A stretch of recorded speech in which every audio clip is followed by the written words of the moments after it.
Oompa doopity doo. I've got a puzzling puzzle for you. Oompa loompa doopada dee. If you are wise, you'll listen to me. What do you get when your kid is a brat? Pampered and spoiled like a Siamese cat. Da, da, da. I don't remember the rest of the song. Hello. Welcome to Willy Wonka night here on Teacup for One. I brought some friends. Woo! So tonight is a very special night because tonight, well, we draw to the final chapter of one movie marathon and open up another chapter of the next movie marathon. But first, my name is Matt and I have 2 degrees, and welcome to the Teacup for One Roll Doll movie marathon finale. We saved the best for last. Well, kind of. Some of the other movies were pretty good. We saved one of the best for last. Over the last couple of weeks, we've been watching our way through various films inspired by the works of beloved children's author Roald Dahl. And we are concluding tonight with not one, but 2 film adaptations of that wonderful book, Willy Wonka. That's the movie. Charlie and the Chocolate Factory. First adapted into Willy Wonka and the Chocolate Factory in 1971, and then adapted again by Tim Burton in 2005. That one starred Johnny Depp. So a lot to discuss here because the 1970s film is a classic to so many people. The remake is a movie that happened, and everyone likes chocolate. I have my emotional support chocolate bar with me today. Should have thought about carrying on the conversation before I took a bite of the chocolate. So now either you watch me chew in silence or I talk with my mouth full. You know what? Hold on. Jeanette, introduce yourself to the nice people while I eat my chocolate bar. Well, hi, I am Tinker J, Jeanette, and I don't have anything in my mouth currently. So I am carrying on the chocolate with a little bit of a mocha. It's a coffee and it's got a little bit of coconut milk and chocolate in it. So that sounds delicious. That was like a little coffee confection for tonight. I love that. What is your favorite chocolate bar? My favorite chocolate bar? Oh, goodness. Off the top of my head, I'd say a flake bar from England or from somewhere in the UK. Oh. And I used to only be able to find them at Epcot. And now you can kind of find them a lot of places. Are they really thin? And then they have layers of very thin. They're made of little tiny pieces of chocolate. And when you put it in your mouth, it just goes poo. Maybe I think I found those in the European food section in Walmart. Yes. Yeah, now you can get. They're by Cadbury. Oh, okay. Well, there it is. Yeah. Well, Cadbury chocolate is always amazing. We love the Cadbury. Fun. All right, let's bring in our next guest for this evening. It's Mary, everybody. Hello, Mary. we need to know same thing. What's your favorite chocolate bar? I'm glad I had a second to think about it. I don't know that I have a favorite chocolate bar, but when you said Cadbury, I was thinking those little robin's eggs with the candy coating that they bring out at Easter. Oh, yeah. That's my favorite chocolate. Like Cadbury mini eggs. Wait, do you have those in the States? Well, you're talking about robin's eggs, though, right? The malted milk ones? Yeah, it's chocolate and it has a candy. It's kind of like a giant M&M that's shaped like an egg. Oh, they're like that big, bigger than an M&M, but not huge. Yeah, no, I know both things that both of you are discussing. I personally, were I to have the option, I would go for the robin egg / the Cadbury mini egg, as we call them here in Canada. Not sure if they're branded the same. Oh, we have the Cadbury eggs that are Whopper, right? There's a one that's like a Whopper. Yep. That's a robin's egg. And then there's the Cadbury egg, which is a heart attack in a little chocolate shell. Oh wait, when I say Cadbury egg to you, do you think of the Cadbury cream egg where it's just it looks like an egg with the white sugar? Yes, that's a Cadbury egg. Oh, okay. See, in Canada we have Cadbury cream eggs, which are those where you bite into it, then it has that egg-like yolk and whatever consistency, delicious. But then we also have mini eggs, which are what Mary's describing, which are eggs that are tiny and shaped like that, and they have a candy coating like an M&M on the outside, and then it's just like a piece of chocolate. And because of the shape and because it's a little bit bigger than an M&M, you get a denser chocolate experience. Cadbury mini eggs. That's top tier candy in Canada. Yes. Can Alex confirm that? Alex, what are your thoughts on the Cadbury mini eggs? They're great. I would say that there's probably it's like one of those Coke versus Pepsi things between the mini eggs and the cream eggs. I feel Yeah. like you have roughly like half the population who's like cream eggs all the way, and then half the population which is like, the mini eggs all the way, and you have like some percentage of both that despise the other. So it's like you can prefer like the mini eggs over the cream eggs, but some of those people also actually just don't like the cream eggs, like they find them gross. Oh I can yeah. understand that from a conceptual perspective, but I prefer the cream eggs personally. But I Okay. also love the mini eggs. Like I'm not super picky when it comes to chocolate. So No, fair or enough. most foods really. Oh, I know. But I think I don't know, the flaw in your logic, I wouldn't say it's like a Coke versus Pepsi thing because I don't think cream eggs and mini eggs are similar enough that they're interchangeable. I would say that like a cream You're treading on dangerous ground, my friend. I feel there are why? a lot of Pepsi and Coke fans who would argue that Pepsi and Coke are not similar at all. They But are similar because they're the same flavor profile because they're a basic generic cola with slightly different nuances to the brand, but it's still the same type of cola. Whereas a mini egg and a cream egg, the filling is different, the size is different, the shape is different. So if I were to compare a mini egg to anything, it would be like the Hershey's Eggies, because Hershey's Eggies are the exact same thing, just made by a different chocolate company. don't the cream? Oh, okay. You're saying yeah, because there are We don't smaller have cream eggs as eggies. well. What are egg? Okay, Yeah. I wow. thought those were the Heated same candy brand, debate. but Heated No, candy no. debate. I didn't know this is what this was going to bring. Right? Wow, this movie is already stirring up so Hard-hitting. many emotions. Hard hitting.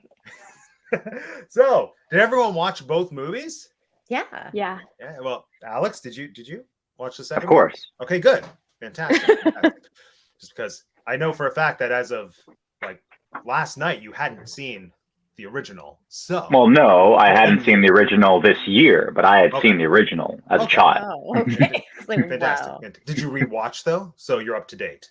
I rewatched the original today. Brilliant. Here we go. We got so heated in the candy debate. We forgot to see who's visiting us today at the Yeah. factory in the chat. We got Yoda for Mark. Always a mystery and a pleasure. My cat Sabrina. Hello, Sabrina, and other humans. I think that's all. Liza's here too. Yes, other cat. Hello. I hope the Meowvie Marathon's going to entertain me in October. This was boring. Eliza, come now. Martha's here. Always a pleasure. Hello, Mother. See you next weekend for Thanksgiving. Canadian style. Good times. Mandy Adams is here. Woo. Hello. Who else do we have? Bob Hunt. I was going to send Rosie a bunch of Canadian chocolate bars last Christmas, but I ate them in a moment of weakness. It happens to the best of us. Truly. Oh my gosh. Absolutely, truly. Yeah, I'm hearing about these Hershey Eggies. Hershey Eggie. That's so hard to say for some reason. That's interesting. Yeah. You don't have Eggies there either then, do you? No. I guess you're missing out on a sub brand of chocolate that's quite good. Yeah. No, that just makes me think of Clockwork Orange. How do I always bring everything back to this movie? Orange. But you say eggy wags, and I'm thinking, Oh. I don't know. Like, just watch me pull out a glass of milk, and it's like Clockwork Orange. Everything's all coming around back. us. Anyway, sorry. The eggies intrigued me. Crunchy Bar is Martha's favorite chocolate. Fantastic.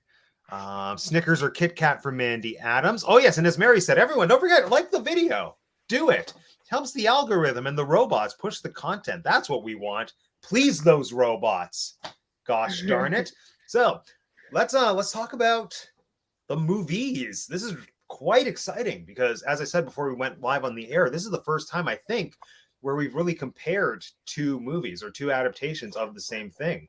Closest would probably be Wizard of Oz month and Peter Pan month, where we kind of had different adaptations in, spaced out over a couple of weeks, but like it's all in one go tonight. So go Chocolate Factory, good times. So fun nostalgic question. I would like to hear the recount of the first time everyone saw each respective movie, starting with Jeanette.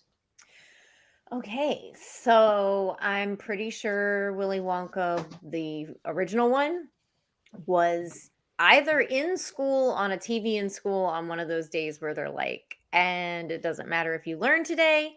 And the other one, or not the other one, but for the old one, or it was when I was at home and it was on TV like around Christmas. So real young, like little kid. And then the newer one, I don't know at what time in 2005 this came out, because I remember It seeing was it. summer. Was it summer? Okay, Yeah. it had to be early summer. Yeah, it was like June. Okay, because I distinctly remember seeing this in a theater in New Orleans, and I saw it twice. And that couldn't have happened in late summer in 2005 in New Orleans, because they were underwater. So I'm like, I know I saw this movie in theaters and I had a great time and I wasn't sad. So I'm pretty sure it was in early 2005. I was like, so I remember going to see it. I got dressed up. I was so excited. Tim Burton doing Willy Wonka was a really huge deal for me. So much like Pirates, this Johnny Depp movie also, I was like ready, raring, came dressed in costume, ready to go. So yeah. Oh my gosh, I love that. Yeah, I remember. I didn't answer. I'll go now, just because your story reminded me kind of my story in no specific way aside from the time period. But yeah, I saw the original growing up just because it was a VHS tape that was in the local video store. And then once as a child, when I was looking for a movie, my mom was like, get this one. It has a chocolate factory. It's a classic. You'll like it. And she was right. And then by the time the remake came out, I, like many other people, knew and loved the original and was excited to see what Tim Burton was going to do with it. And I didn't realize how big a deal it was, because I went on the Friday night to try to see it and it was sold out completely, like all shows for that night. So instead I saw Wedding Crashers. And then I went back the next day and managed to get a ticket in IMAX. And for all the people who were seeing it in IMAX, they had a candy bar on the outside, but they didn't draw attention to it. So no one knew it was there. So I stepped out like during previews to go to the bathroom and then was just greeted by a giant bar of all I cared to enjoy candy that no one else seemed to notice was there.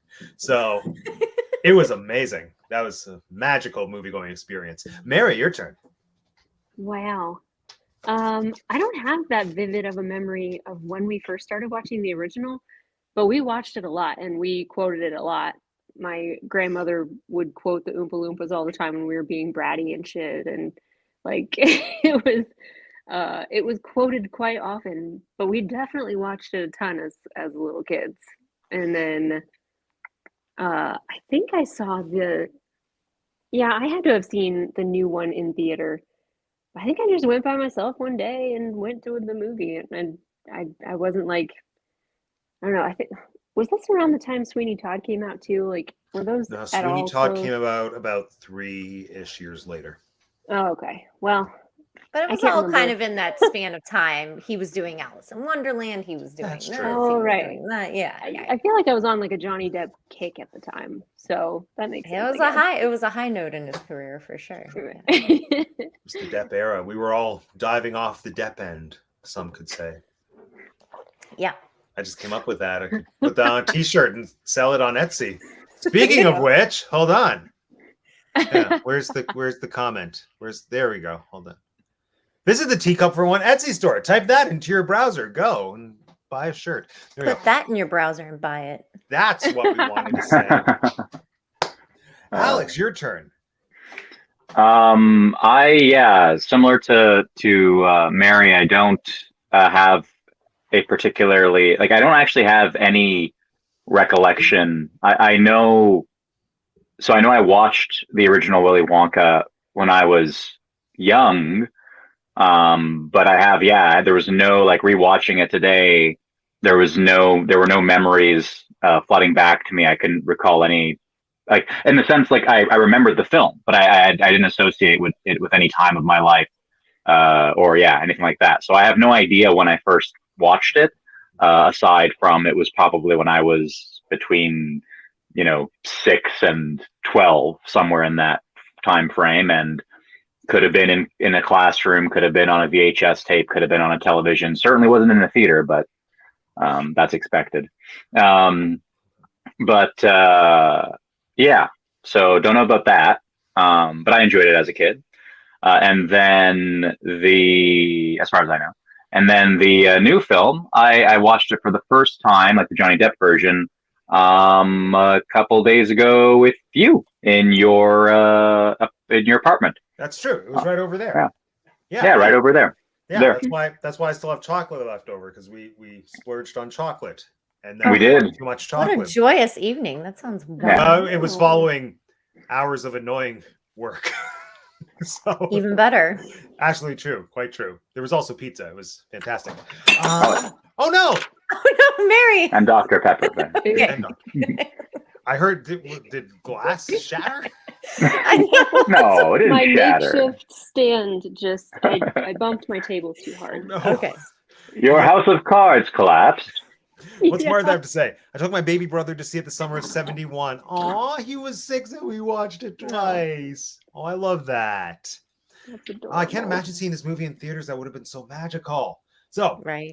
since it is all about comparing and contrasting, before we get into the details of it, I think I just want to hear one thing that you love and one thing that you don't care for both movies.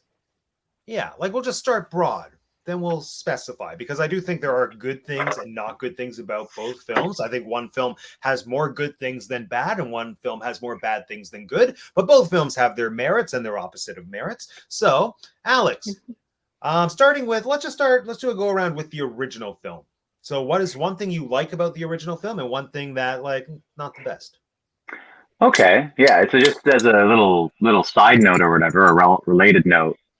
When you ask that question, my mind also jumps to the idea that like there were things that I enjoyed and maybe didn't enjoy when I was originally watching it as a young boy, and now in the rewatch there would have been things that I appreciate that I didn't in the past, and all that jazz. But anyway, to answer the question, so upon this most recent viewing, I really enjoyed the humor, the amount, and the style of jokes in the film.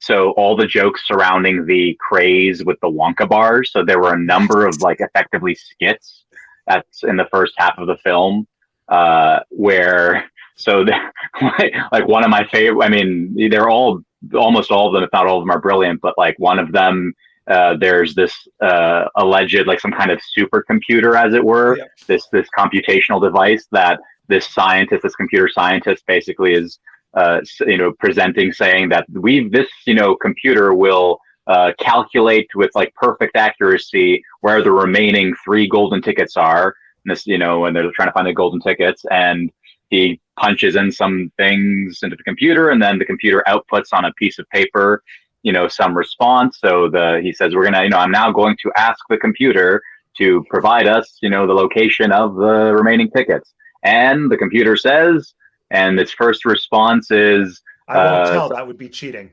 Yeah, I won't tell you, that would be cheating. And then it goes, I am now going to tell the computer that I will share with him the prize if he tells me the location. And then the computer says, what use? I'm a computer. Yeah, what use does a computer have with Wonka bars? And he's like, I will now tell the computer exactly what he has for what exactly he can do with the bars. Anyway, so there were a number of jokes of similar quality and cleverness, and much funnier than I can retell them. The other one that just jumps to my head too, there's like the news reporter who he's reporting on the craze, and like he ends his report saying, like, he's an anchor man, and he ends his report saying like, I'm sure there are many, many much more important things to talk about. I can't think of any at the moment, but I'm sure there are many more. And just that like offhanded comment of like, there are many other things that we could talk about. I have no idea what they are because I'm so obsessed with this Wonka craze. But anyway, so that's my favorite thing. And then my least favorite thing about the original film.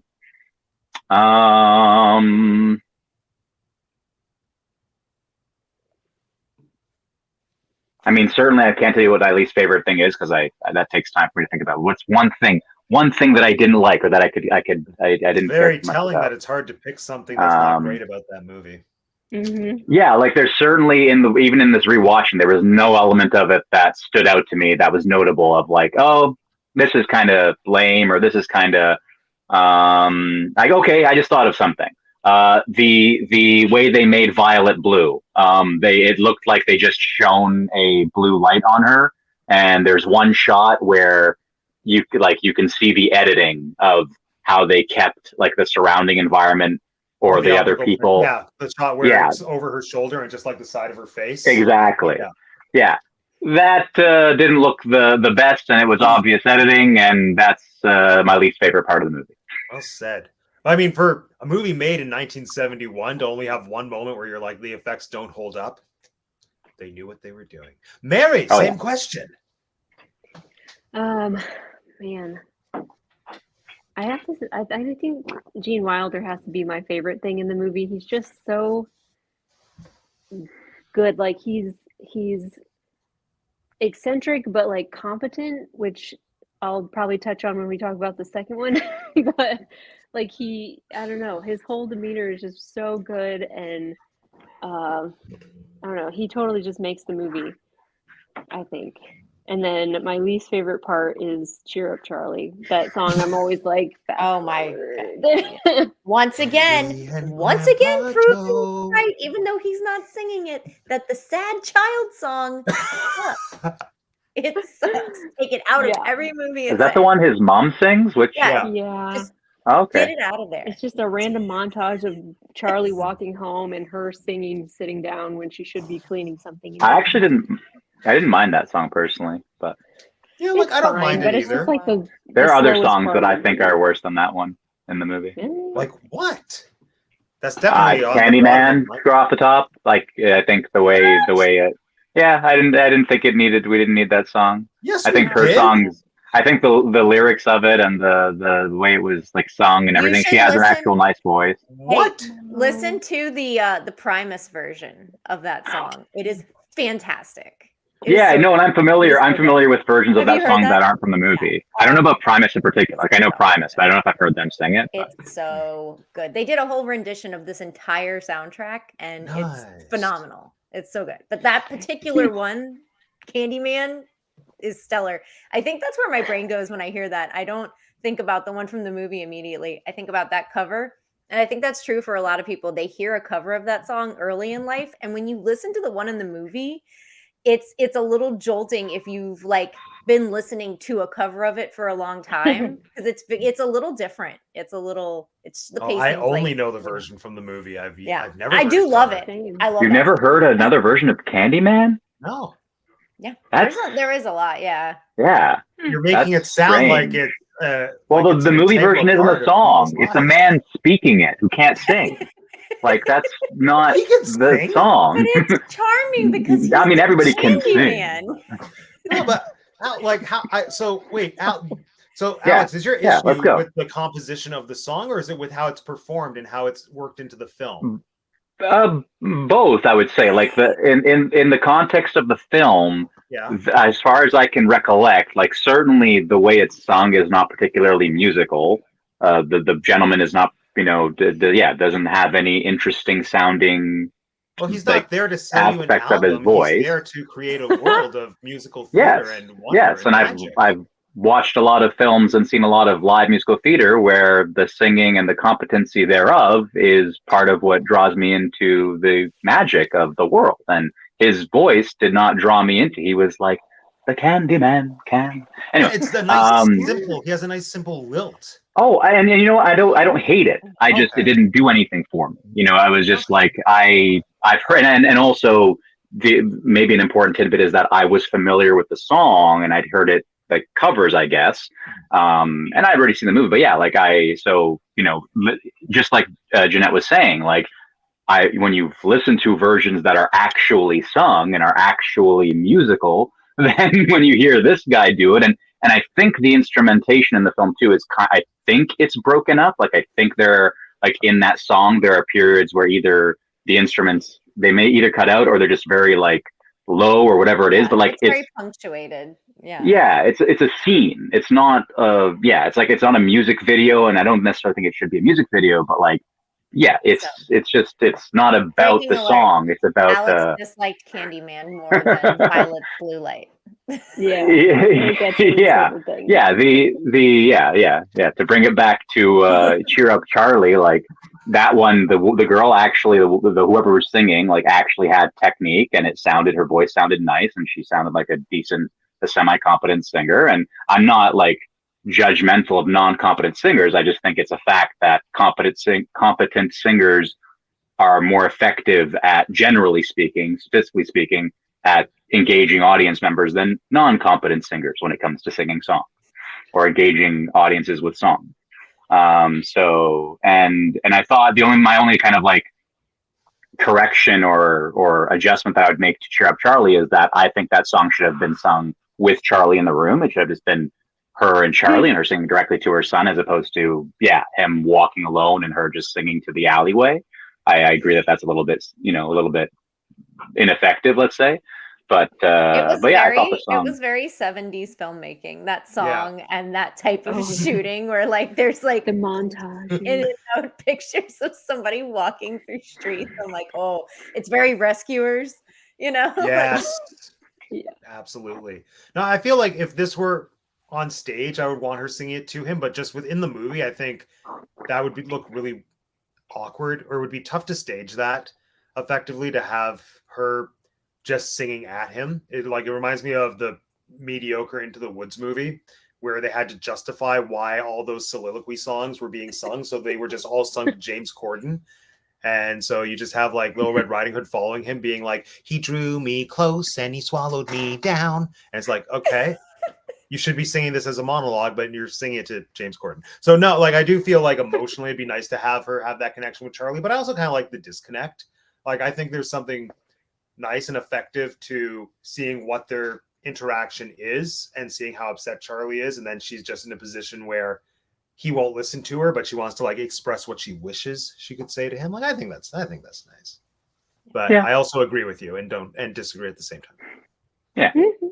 Yeah. Jeanette, favorite thing and least favorite thing about the 70s. Mary, Wonka. did you say your favorite thing and least favorite thing about the? Are we doing the newer movie? She said Gene Wilder. Yeah, we're doing the old movie. Old movie, right? We're still in the old movie. Oh, okay. Yeah, we haven't talked about the new one yet. So for the old movie, I'm torn. My least favorite thing I would generally say is the first quarter of the movie. It's very slow paced. It's very like, all right, I don't know. It's a lack of sound. It's a lack of movement. Maybe, I don't know. I'm a child of the 90s. I need more action going on the TV, I guess. I don't know. But like it's very slow paced. That's been true most of my life. I think this time around the effects did start to bother me. Like it's just now gotten to the point where when I watch that movie, I'm like, oh yeah, this is kind of rough in parts. But again, 1971. I mean, like, what are we really griping about? So I would say it's a toss up between those for least favorite.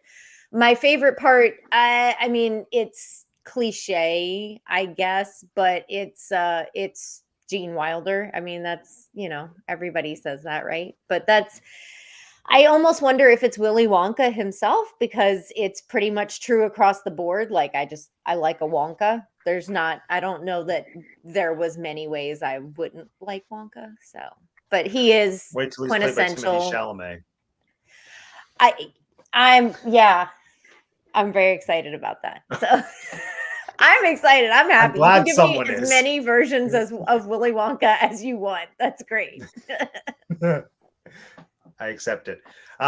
Me, I feel like my favorite part, similar to what Alex said, is the humor that went over my head as a kid. Just the very dry humor I adore all of those scenes and those skits, as Alex so aptly called them, just showing how the Wonka craze is making adults lose their minds. My personal favorite is the woman whose husband is kidnapped, and then so they're tapping the phone. Yeah. Just like, it's your husband's life or your case of Wonka bars.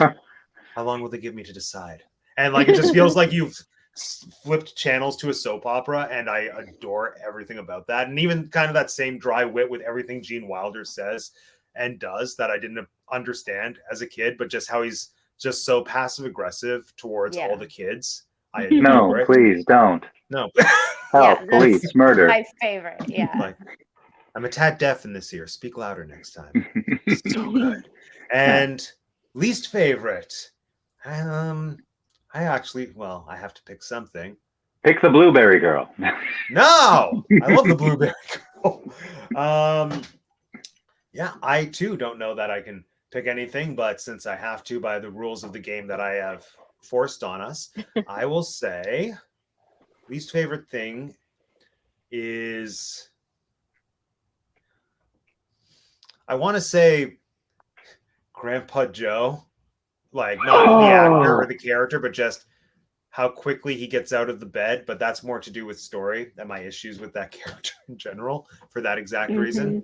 But actually, yeah, no, I'll say that. Oh, no, you know what it is? This is what it is. It's Grandpa Joe breaking into a very competent dance number once he regains the ability to walk. That to me is the moment of, I love musicals, but there are rules. Alex, why? Why are you shaking your head? Or he's been That is a terrible answer. I don't care about opinions being valid. That is a bad, invalid opinion. What, dancing Grandpa Joe? Sir. Well, it looks like you're not the only one that feels that way, though. We have a member in the chat that feels that Grandpa Joe is the worst in the old movie. Oh my Yoda! How far you've fallen from your wisdom of being the Grand Master of the Jedi. Wait, so Alex, is your stance that you like him dancing, or you like him in general? Like, what's your? It's okay. I'll tell you my stance. So first off, yeah, I like him in general. He's a great character. He's played by a great actor. At least in that film. I don't know if the actor has done anything else great, but in that movie he was great. Have you not seen the Poseidon Adventure with Shelley Winters? I know. No, I haven't. Oh. Okay. But yeah, no, and then as in reference to your ridiculous claim that he starts dancing competently and how that breaks the rules of musical theater. Like, first of all, there are no rules in musical theater. No, I didn't say it breaks the rules aside from I didn't say it breaks the rules of musical theater. I said within musical theater there have to be rules for the world you're establishing. Yes, and you implied that they were broken. That was the whole premise of the implied premise. That was my issue. My issue was that the logic here is that he's been bedridden for 20 years, so the act of him getting up was fantastic, which I much preferred to how it was established in the Burton movie, where he was just like possessed with energy and could jump up.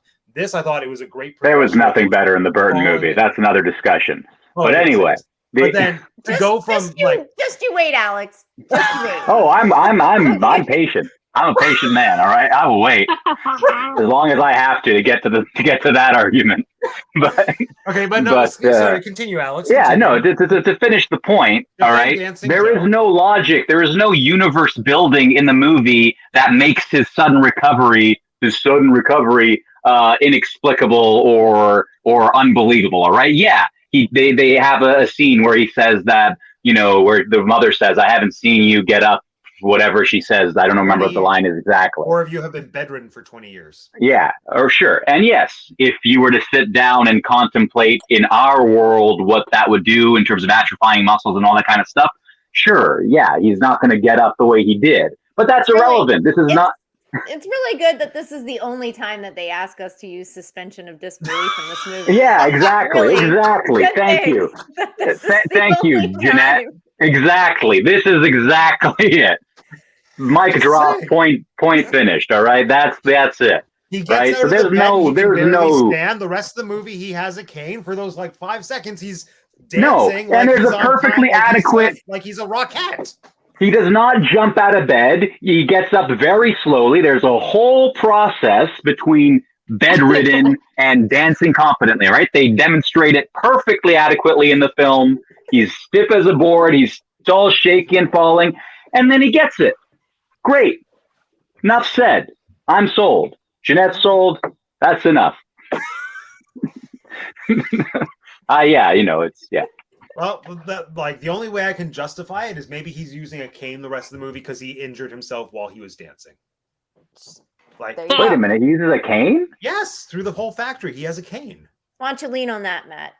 Yes. Does Grandpa Joe have a cane? He doesn't have a cane when he's flying. At some point, maybe he leaves it in the room with the hands on the wall.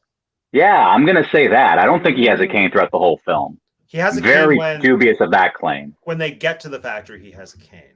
I may believe that, although it's hard for me not to conflate that with Wonka's cane. But no, Wonka doesn't have a cane. Yeah, he does. No, that's a prop. He has a cane throughout the film. Oh wait, yes, he does. He just uses it. No, he just leans on it. Yeah. Yes, you don't have to. Yeah, you're right. All right. Okay. So, the remake. Alex can go last for this one. I feel like he'll have the most to say. So, remake. One thing that you liked and one thing that you didn't like. Well, I'll go first. I think my thing that I liked and my thing that I didn't like were both Johnny Depp. But yeah, so like he had moments I thought were legitimately hilarious that came out of nowhere, like just his very dry delivery of certain things, like then you know all about it and how and oh what a terrible place it is, and like things like that, like the way he delivered certain lines, fantastic delivery, great. His characterization, it was a choice. Sometimes I think it worked, sometimes it didn't work, and I always respect an actor who makes a strong choice. Rather, one of many things I don't care for with this movie, but I think my big thing outside of the Johnny Depp conversation, I don't care for the pacing in the first half of the movie, especially because of how much I like the pacing in the original movie with showing the Wonka mania and how well I think they pace it for, like, they don't just show us the kids finding the tickets. It's interspersed with us like seeing how Charlie's family dynamic is going and showing all those hilarious scenes of the adults around the world going nuts. And I just think it does a brilliant job of like world building, character development, and then just sheer hilarity. And the Burton one is just like one right after another. Kid finds a ticket, done, get out of the way so we can get to the factory. So there it is. Jeanette. Okay. Finding just one thing that I like about this one is hard because there's a lot. So I would say I love the music in this one. I don't know that that's the one thing I want to say, but I definitely love the music. I think by Johnny Depp, that kind of goes without saying. I think I came into this pretty strong with that being obvious. So that's a given. I'll go with those two things, the music and Johnny Depp. The thing I don't like, there is one very specific thing I don't like. I don't like the lack of practical set pieces. Yes. I'm fine. The CGI in general is good. It's decent at some points, it lacks, but it's not the animation necessarily. It's the abundance of it in specifically the scenes. I would like a CGI background, kind of like what Mandalorian does, I guess, like video background, but with practical forward pieces. Especially in the chocolate room. I wasn't fond. Like they do have some, they show scenes of them interacting with the candies, but that first shot of it is all CGI. And the nut room too, I think isn't practical enough.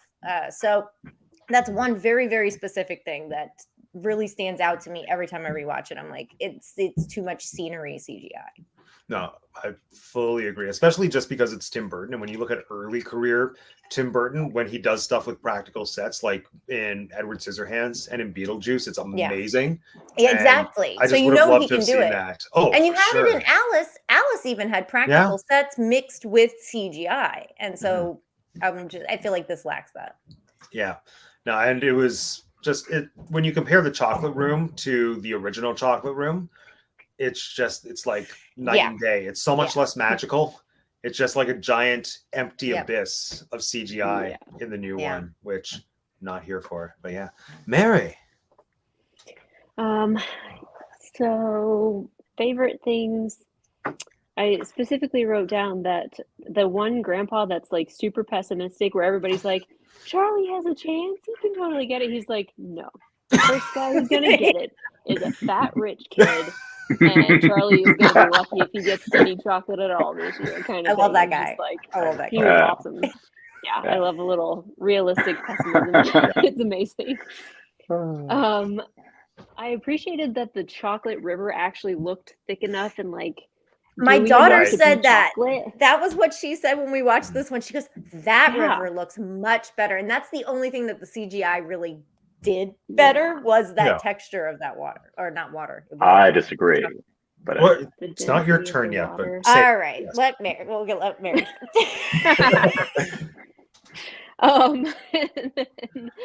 But yeah, the CGI was my least favorite part. Like you guys said, you know, you walk into Wonka's chocolate room, whatever, and you can just imagine as like a kid or as an adult just like eating whatever you want in this room.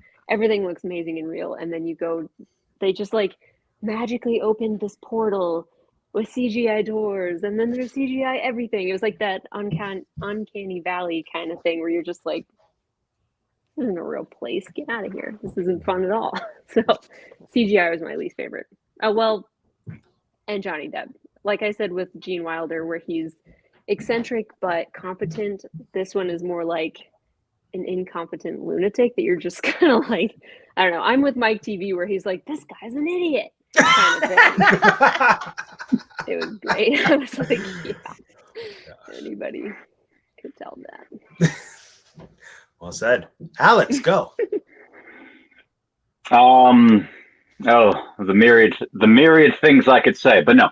I will say, so yeah, favorite thing is the squirrel scene. Yes. I thought I think that's very funny. Having these, I think just, squirrels in general as animals are very funny to me. And the squirrels looked very realistic. I don't know how much of like CGI was involved or how much they I don't know. I'm assuming they were purely CGI and that they're. Imagine if they actually were trained squirrels that were raised to attack that one specific kid. Real squirrels in either the close-up. The close-up. Yeah, like I remember there was a making of thing I watched, and there were real squirrels involved somewhere in this process. Good. Yeah, like they could have used real squirrels to like create photo gammetry, whatever, like the technologies to create photorealistic things, or they could have just zoomed up on them. But yeah, in the close-ups they looked very realistic, so that's why I brought that up. But yeah, no, the premise of having like an army of squirrels and cracking the nuts, they were very cute, and then of course swarming the girl, that's very funny. So that's my favorite thing aspect of the film. And then my least favorite was the Oompa Loompas and their songs. I thought they were horrible. The Oompa Loompas themselves, like, I didn't mind that it was like, the actor and they were all copies and stuff. Like, that didn't bother me at all. But yeah, and there were things like, it was funny to have an army of them, like flood the CGI, like a CGI army of them flood the CGI scenes. When they come out first time in the candy room, that was funny, but yeah, they're singing their songs, the lyrics, it was all bad to me, on their own and in comparison to the original. Is there any way though that the Oompa Loompa scene in the remake could compete with this because of how? No. No, but as I'm saying, even in isolation, even if we disregard the original, I think the Oompa Loompas, like, in fact, like if I get a chance or whatever, like my overall take on the new film, the new version is that as a standalone film, separate from like the original, like without comparing it to the original, like I think it's a perfectly entertaining, funny, absurd piece of content that is just ridiculous and nonsensical. But in the world of like Willy Wonka, as dictated by the original film, I think it's terrible and doesn't compete and has no redeeming qualities. But even in the isolated version where it's this absurd, nonsensical movie that's funny because of its absurdity and nonsense, and exactly like Mary said, it's like this lunatic madman who's just happens to do things for some inexplicable reason that are like competent, but there's no way he's responsible because he's crazy. The Oompa Loompas still suck, even in that version. So, in my opinion, this is all opinion. No, it's fact, Alex. Come now. Yeah. Yes. Yeah. Well, I don't know how I feel about the Oompa Loompa songs. It's hard for me to disassociate from the original Oompa Loompas. As much as I want to be objective, it's impossible to be. Like, I don't mind the music. I don't mind the new songs. I like, in theory, that they set the lyrics from the book to music and how different it was stylistically. So I think I like the idea of it better than the execution, as it were. I thoroughly enjoyed right away off the bat acknowledging that the Oompa Loompas seemed too rehearsed. I thought that was hilarious. Just when they all chimed in saying, how come they knew his name?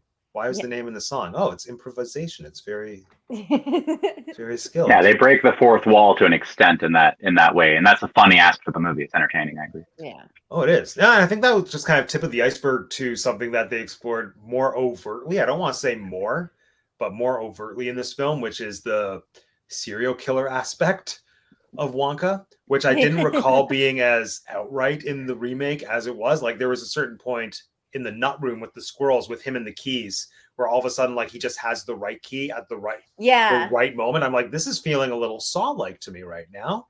Yeah. And you just have his like blank face. Yeah, I think while we're touching on that, I think that's the thing that most exemplifies how, because this story, like most doll stories that we've talked about, inevitably are dark. There's a dark aspect to it. And the first one does it really well by injecting it in very intense points, whereas I feel like the remake does it in more like spread out throughout the movie in even pieces. I don't feel like there's any one part in that one where it's like really dark. Whereas in the original one, right, you have the tunnel, you have him screaming at Grandpa Joe at the end. Like there's times where things feel dangerous, and like the fizzy lifting drink, like there's a freaking fan and these people are gonna die. Like and then, so like there's points where it's really, really, really dark intensely. And then in this one, like you said, like we kind of get that menacing tone the whole time that they're there, even from like it's a small world out front. Like it's yeah. The burning dolls, yes. Yeah. It's really just a beautiful visual metaphor for everything they're about to walk into. Which, if you're going to try to find somebody to inject darkness throughout something and not just in pieces, Tim Burton paired with Johnny Depp and Danny Elfman, for that matter, is kind of who you're going to go to, I would think. Now, especially darkness, like expressed through bright, whimsical colors. Yeah. And that is just so very Burton. I thoroughly enjoyed as well the brand new Puppet Burn Center when they were going through that's like, those are the little bits of comedy that I appreciated so much more in this rewatch than I did when the movie first came out. So like it does have redeeming qualities. It has its redeeming factors. It's just it's so difficult to not compare it to the original. But even like Roald Dahl hated the original movie, like famously, even though he has a screenwriting credit. This is the movie that made him decide he didn't want any more movies made of his books while he was alive. I think he changed his mind on The Witches, but then again, that thoroughly disappointed him. But how do we feel about the changes that were made for the original film from the book? Like the big change, some of the changes that they made, from what I can recall, having read the book not so long ago. I wrote my grade 12 English essay on this book. Long story. I compared it to Dante's Inferno. Good times. So yeah, it's a thing. It's a whole thing. I was going to do a video on it for my channel. Then I realized that there are better videos than I can do that already talk about it. But it's a whole thing. This is Dante's Inferno in a chocolate factory. But changes that they made for the original film, like they added the Slugworth thing, which I quite enjoyed. They added Charlie almost dying, which I also thoroughly enjoy. And it's actually just those are the big ones that I want to talk about. What did everyone think about the fizzy lifting drink scene? Because I enjoy it because it's showing that Charlie in some ways isn't better than the other kids because he's still giving in.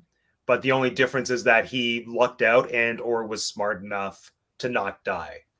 So then, like, the one thing that kind of redeems him or separates him from the others is that he opts to give whatever it is, the everlasting gobstopper back to Wonka at the end. So, like, that's a conscious thing that he's able to do. And I just think that was a really smart device narratively to, again, just show that it's not luck that makes him better than the other kids. And it's not that he's not spoiled. Like, he is still a flawed character, but he has just that moment of, like, moral consciousness that I think is much needed. Because when I compare him to Charlie's Story in the remake, that is just a kid who's really cute and who's passive and doesn't do anything.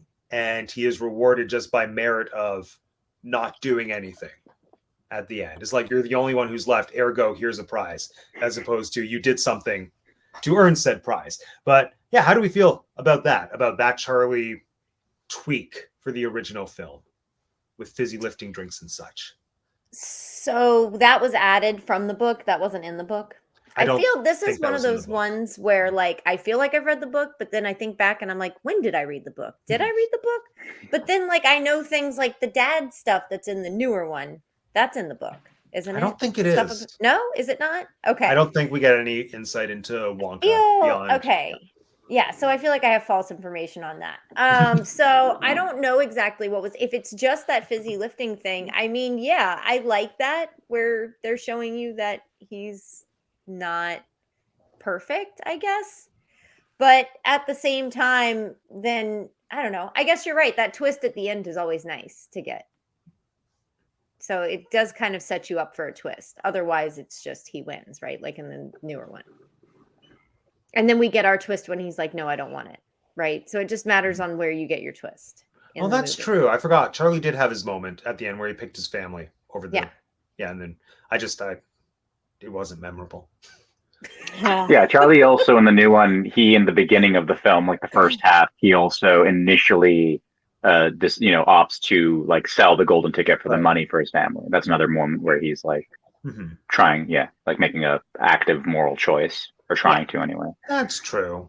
Yeah. Although similar, Yeah. No, I think my overarching issue, or not even issue, observation, I think Charlie in the new movie is still too good, or too cute, or too pure. Just even for all the things that we're pointing out now, like he's always going to pick his family over anything else. And I do think that there's validity to that with that kid in the situation that he's in.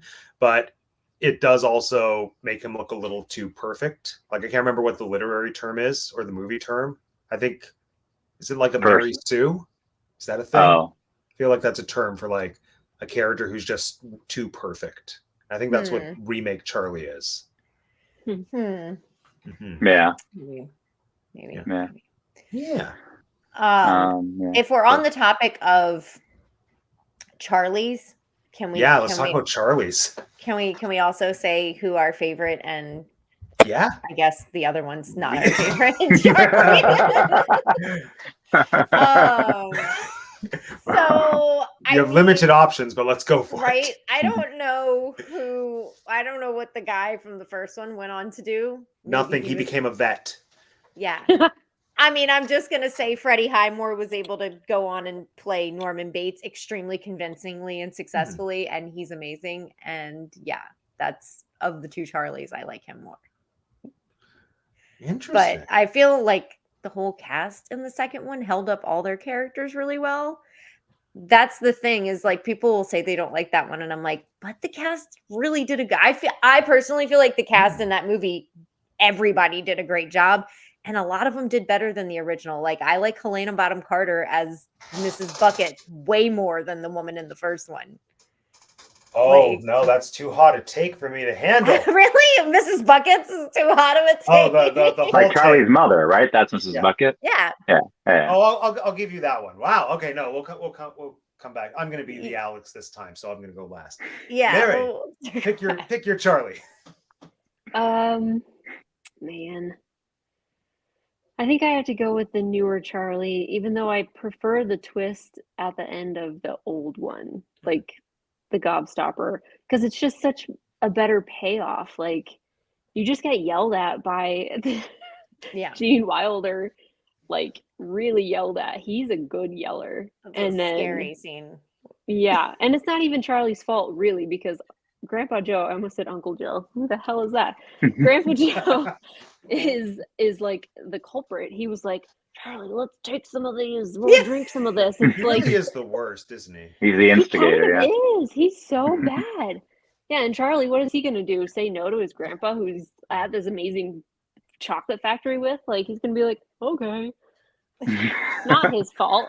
Anyway, I just like the twist of that at the end, because you're like, I don't know, Gene is just so intense, and then he does a total flip, and he's like, you won, Charlie. Yeah. It's so much better. But I think I like other Charlie better, just as like an actor.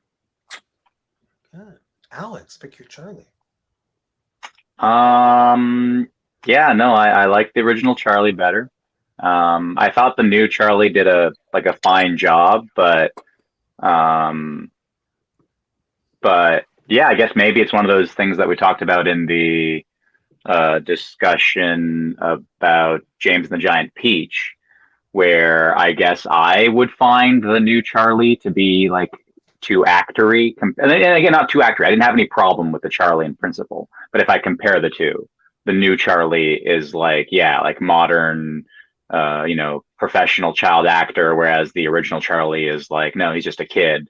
It's definitely a competent actor, and because I'm not like, but competent. I don't think he's a master actor or anything like that, but he played his role in a way that I found believable. I found that he was multidimensional. I believed him in all of his scenes when he was scared, supposed to be scared. I thought he was scared, etc. I liked, there was a purity and an innocence, and it all worked out for me for the original. So that's my preference. Oh, you pretty well said everything that I was going to say. So good job, Alex. Yeah, no, I think undeniably remake Charlie is a better actor as an actor and as an artist. And I think it also changes things significantly to have Charlie be as young as he was in the remake comparative to being like basically a teenager or a preteen. Like I would probably put him at 12 would be my guess, or 13 in the original.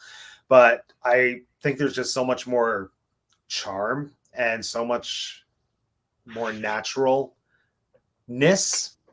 to original Charlie that comes down to like Alex said, which I think is sort of an echo to what was Cartoon Man's name last week? To what Jeff said last week with James and the Giant Peach about how in these movies you have child actors who like are either so obviously trained as child actors that I think Jeff didn't say this, but my take on his stance is that when child actors are so overly polished, I think it takes away a little bit of the naturalism, unless they're so good like Mara Wilson and Matilda that it can cycle back around. And to me, that's what the remake is.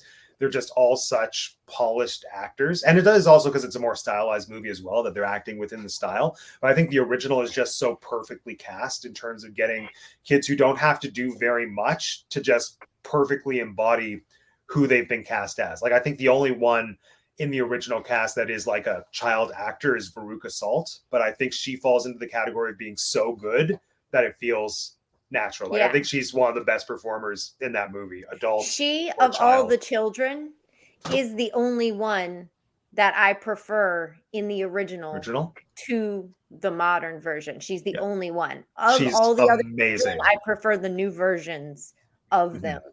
And again, they may just speak to me as a generation more than those children spoke to the generation they were intended for. And that's probably exactly why. But because like I grew up with those kids, like those kids were among me, and I'm like, yeah, I know those kids. It's to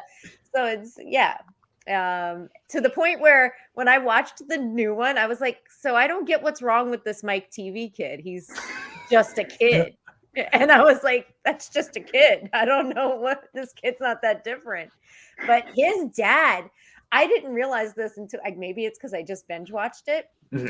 But like the actual real life version, not the one that they had in this remake, the dad of Mike TV looked a tad like maybe a skinnier version of Jeffrey Dahmer. When I was watching this, I was like, he looks like Dahmer, but like after he like right whenever he first went into prison or something. I was like, I don't know what it was. I was watching him and he creeped me out more than Mike TV. Like, your dad's way weirder than you. He definitely had serial killer vibes.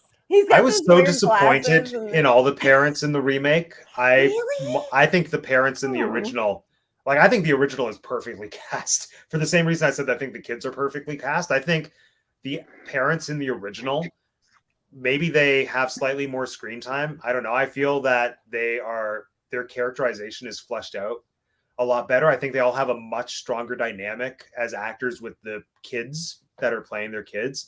Like, and to bring it back to Veruca Salt, I think the reason I would go as far as to say she's probably the best child actor between both movies for any character. And I think a lot of that comes down to, well, just her being really talented. But I think the charm is she has such good chemistry with the guy playing her dad in every scene where they just let them yell at each other. And it feels like it's an actual back and forth dynamic instead of in the remake. It just feels like typical father-daughter spoiled child dynamic where she's just talking at him and he's giving her what she wants. But in the original, like, they're sparring partners basically, and I just think there's something so watchable about that. Like, there's such good chemistry. But yeah, the parents in the original, like Mike TV's mom, I adore her.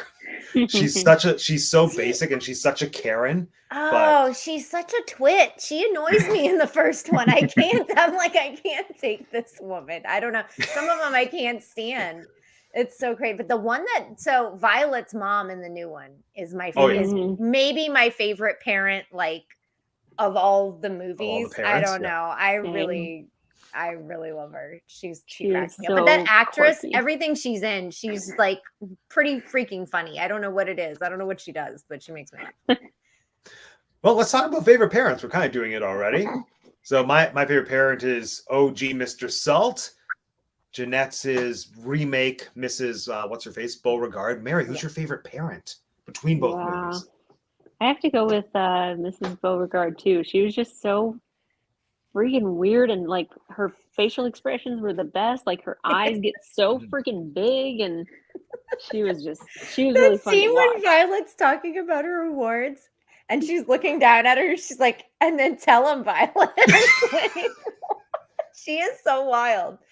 Yeah. Oh my god, she looks like an alien like half the time. Yeah. I think she was an alien in Galaxy Quest, right?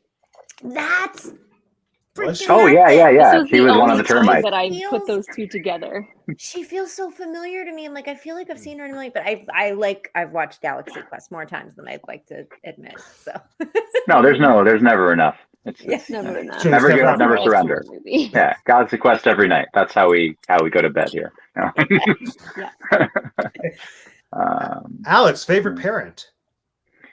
Probably Mr. Salt as well from the original. I would say, rather than the highlight for me is not his relationship with his daughter, which I agree is also great. Not for the necessarily the same reasons that you listed, but similar enough. But I would say the relationship between him and Willy Wonka actually is what I really think is hilarious.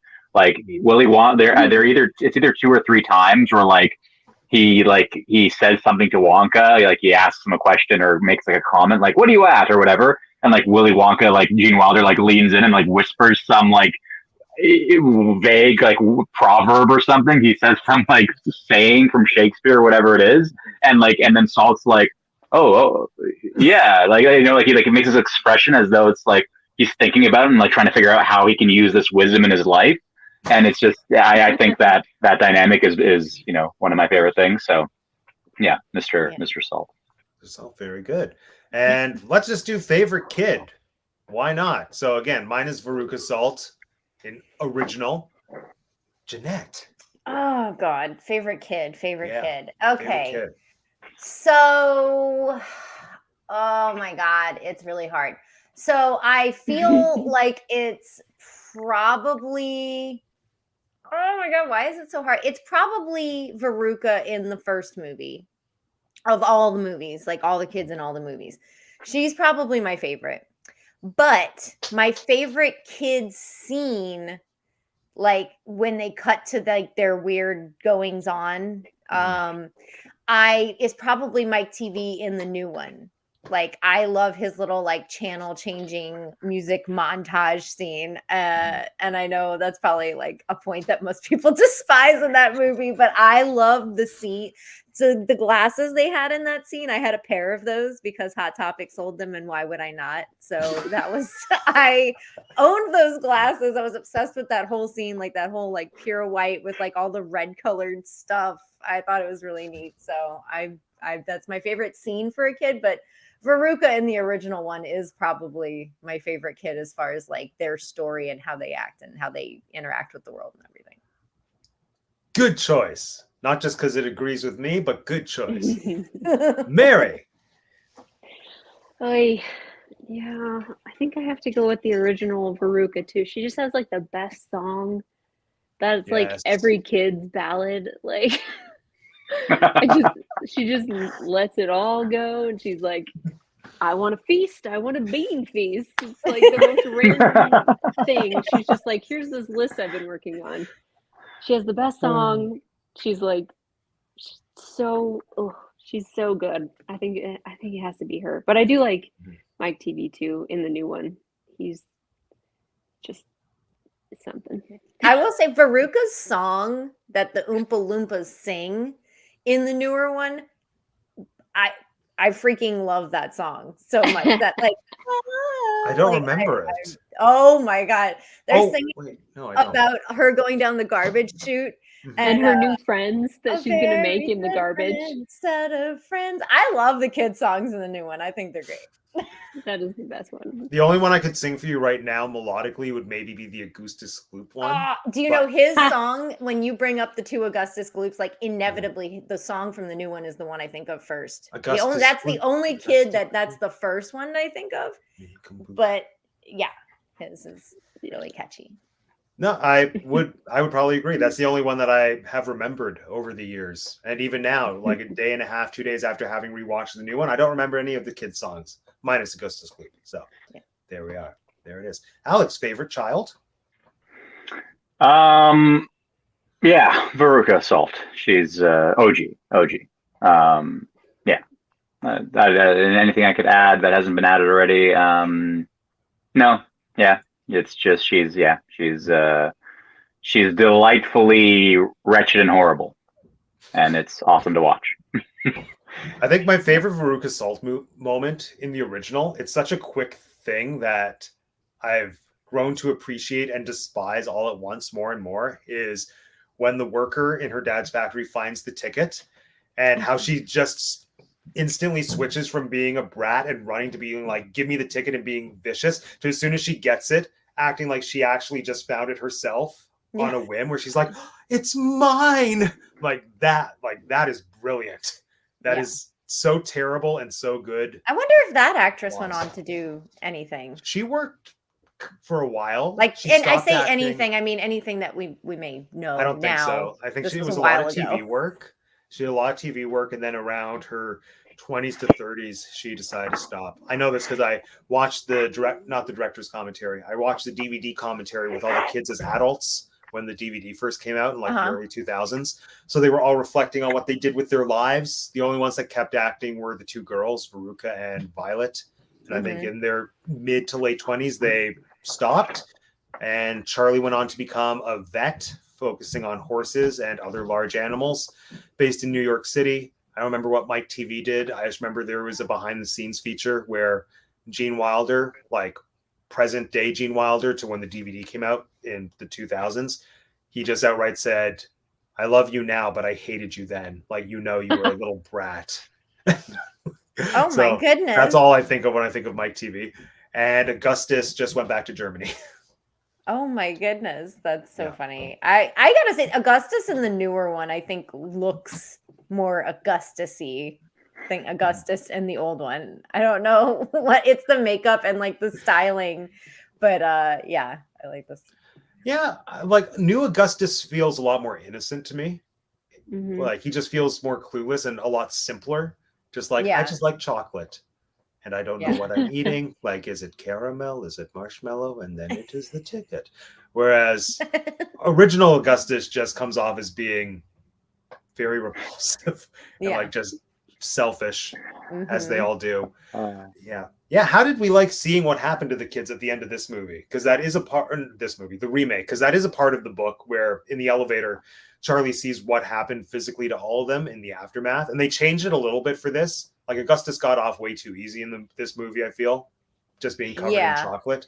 I think in the original, not in the original. Didn't he turn into chocolate? Like he was like a chocolate boy? No, he's just stretched out by the tube. But I guess visually that would have been too similar to Mike. Yeah. Yeah. Yeah, in the new movie, he's covered in chocolate, and his mom does say the line like "Stop eating yourself" or something like that. Yeah. He's like, "But I'm so delicious." Yeah. But I don't think he's supposed to actually be made of chocolate. I think he's just has so much on it that he might bite his finger off or something. But I mean, I don't know, because she does have that line, and he does say he's delicious. But I liked being able to see it. I mean, in the old one, I guess when we were kids, we didn't really give a hoot what happened to the kids after. Like, I don't remember ever thinking like, oh, whatever happened to those kids? Like, I just figured they were fine because he told us they were. But in this one, I did think that I think anytime you see the consequences of something, if you're trying to drive a point home to children, which is initially what Roald Dahl was trying to do with his stories, then yeah, I feel like that kind of drives it home more, and you have a result on the other end. Yeah. Like, I would say, oh, go ahead. Yeah, no, you go first. I was going to say, like, quickly that, like, I think in the original one, I do remember being concerned with the kids, and I remember, but like, not, it didn't like necessarily last throughout the film, but like, you know, the one that I really remember specifically was Veruca Salt's, and like when she falls down the chute, I remember being like, oh, like she just fell down a hole, and like where, and then when they talk about like the incinerator and stuff, like I do remember like imagining an incinerator with like fire and being like, oh, like is she gonna burn and like die? And I think the way I interpreted it, which is I think kind of the way the film wanted to, even as a young child, I interpreted it as all of these kids are like basically their flaws, and that's like the Oompa Loompas kind of, I guess, spell it out, but like their flaws lead to them getting in the various, like falling in the holes, being shrunk, etc., becoming blueberries, and therefore like and suffering for their flaws, right? So that was sort of the way I interpreted it, even when I was younger. Was like, yeah, what happens to them is they, you know, like we see what happens to them, and they suffer because they made bad choices. But yeah, Clash are, you know, rotten kids. But yeah. Interesting. That made me think of something else I wanted to discuss. But first up, wait, what was I going to say? Oh yeah, I almost prefer not seeing what happens to them, because I like the ominous factor that once they're gone, and then you just have to trust Wonka that they'll be okay. But like, how much can we trust Wonka? Who knows? I do like the idea of seeing what happens to them, but I think it plays better when you're reading it in the book. And this is my bias towards hating CGI. That's not great. So like just seeing little bendy blueberry Violet, don't like it. Seeing super stretched out what's his face, Mike TV, don't like it. Then I look at like Augustus and Veruca, and they're just dirty. Meh. Like how much of a real, like that's not a punishment. There's nothing. No, don't like it. But it also makes me think, overarching question to do with this book, this story, and both movies is, do you think the kids deserved the eternal punishment, or basically being literally or metaphorically killed off in the chocolate factory? Because in some ways they are just kind of normal, selfish kids. I almost feel like it's more of a punishment for the parents, if anything. I think that's why I appreciate the parents in the original so much more than in the remake, because I think the original, the parents are flawed enough that, to me, it plays out that the kids are the way they are because of how they've been raised.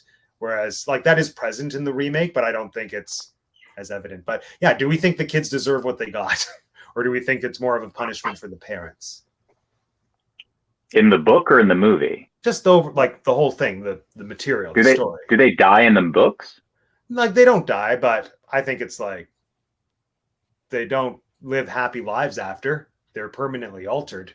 So in the book, it ends the way that the remake ends, to some variation where, like, one girl is blue forever. Mike is stretched out. Oh, okay. Yeah, and like that's, I think, kind of the point in the book, is that they didn't die, but they have to live forever with alterations based on the consequences of their actions. kind of like the witches. Yeah. Oh, but he was just a victim. He didn't ask to be a mouse. Well, no, I guess not. But, you know, he doesn't seem to mind putting kids in, like, you know, cruddy situations for the rest of their lives. No, go ahead. Do you want to read a comment or something? I was going to read a comment, but say what you were going to say. Oh yeah. So like for me, what happened to the kids, like, so like I said, in the original, I didn't. So to kind of clarify what my point was that I considered what happened to the kids to be like conclusive, which in the sense of like, in this, like, I didn't wonder. So like, I wondered for like Veruca Salt, like, oh, like, is there an actual incinerator? But like, it was like, either way, she suffered, like, she got her just dessert. And it wasn't, so like, to me, they acted the way they did. You know, Mike TV gets shrunk, the gum girl becomes a blueberry, Veruca Salt goes down the garbage chute, and maybe or maybe doesn't get incinerated. But and I guess in her case, because she's like pretty much the most spoiled, rotten one of them, like in, you know, at least the way I interpret it, both now and before, like she would be sort of the worst, like she deserved the most punishment, as it were. Not that I think that's legit in a real world situation, but in the context of the film. So like I just thought they experienced, so like the blueberry girl, for example, like I figured she became a blueberry, which is its own punishment. She got juiced, presumably, and then was normal. So I'm like, in my head canon, like they all go on living like regular lives, and on the positive side, maybe they all learn their lesson and change for the better. And on the less positive side, they just go back to the lives they had before. But whereas I guess, yeah, with the remake, they show you them walking out of Wonka factory, you know, stretched out, blue, all these things. Mm-hmm. But even in the remake, like when I was watching, I mean, I'm so disconnected from the remake that like, I guess my view on it is so like kind of meaningless, but I didn't care. Like I saw them and that's kind of neat to see what they like CGI'd or whatever. But after that, I didn't wonder what, like, it didn't connect to me that like, oh, the blue girl's going to like actually be blue for her whole life, or the stretchy, you know, Mike TV is going to have to be in society, but like be paper thin and stuff, and how all the consequences that brings. Like that was not something that I thought about, nor do I have any interest in thinking about. Like it's an interesting enough premise in isolation, but you know, so that's my view on the matter. What a view it is. No, and I like the idea in theory, but I don't care for, I guess, how it was communicated in the remake, because exactly what you said, like it's just a thing that was there, that happened, that didn't really hold that much consequence. But for me, I like that idea from having, well, for someone who may have read the book, and I guess I had this thought when I did read the book, like I think it's a better idea on paper than it was portrayed in the movie. Because yeah, live with your actions, which goes to what Yoda from Mark questioned, which was he thinks the kids were picked by Wonka. What are our thoughts on that? Because that's kind of a long-running theory that Wonka specifically picked these specific children to punish them. Off the top of my head, my reaction is that's ridiculous because of the premise that they were hidden in chocolate bars and like, you know, the way, you know, that kind of stuff. But but if you look at the original film, Slugworth is always there when yeah, that's true. And there are ways I could say, but like, yeah, like I'd have to, you know, you have to give me like some evidence, because like Veruca Salt's situation where the father's like, you know, hiring his factory workers or whatever to open up tons of packages. I could see, you know, Willy Wonka facilitating, you know, making sure that there's a golden ticket in the shipments and boxes that reach him. But to figure out how Augustus Salt, or maybe he's a bad example because he also bought bulk or whatever, but like Mike TV and the Gum Girl and, you know, Charlie, like to facilitate them getting the golden ticket, especially Charlie, who like, yeah, sure, you could pay off the storekeeper or whatever, like do it that way. And that's like that theory seems convoluted to me, but I haven't spent a lot of time thinking about it. So I could be convinced. I'm open-minded to it, but you know, my initial thoughts are that doesn't really make sense to me. Okay. Mary, what do you think? Yeah, I agree. That doesn't make that would be so complicated to do that. But yeah, I was thinking in regards to the parents being punished or the kids. One thing that stood out was in Veruca's Oompa Loompa song, they have the specific line that says, "We know who's to blame, the mother and the father." I feel like they should have just had that be overarching, because none of these kids grew up thinking, I'm going to eat so much chocolate that I become overweight and unhealthy, or I'm just going to sit in front of a TV. Your parents let these things happen. So the only kid that I feel like, and what's funny is their ills are the least bad ills, really, in my opinion, of all the kids. But the only one that it is literally just the child being that way. And I personally don't think it was the parents, especially in the older version. In the newer one, they changed it so it made sense. But Violet is the only one that, like, being awfully competitive and awfully prideful is like that's usually a personal choice, except in the new one they made it make sense, like her mom was pushing her to do these things and she was competitive and all that. But especially in the old one, like Violet's dad, and maybe because he's a car salesman, so like that can be viewed like that, but I don't see it as like a direct like, oh, this person's going to grow up to be like such a pain in the neck type competitive butthead, you know, like, but the rest of them, to Mary's point, like it's the parents doing it. Like, you raise a child to eat wrong, and then this is what happens. You raise a child in front of a screen and give them violent video games. This is what happens, you know, like that is a direct result. Right. So yeah, and it's funny because like, and I don't think being awfully competitive out of all of these things, I think that's like the least bad thing. Yeah. I didn't even think of Violet as being really competitive, other than she, you know, said that she beat her friend's record or whatever. But like the original Violet, I just thought she was kind of Sassy, uncouth or something, like with the chomping, like just always. Which back then was way more like against the grain than now.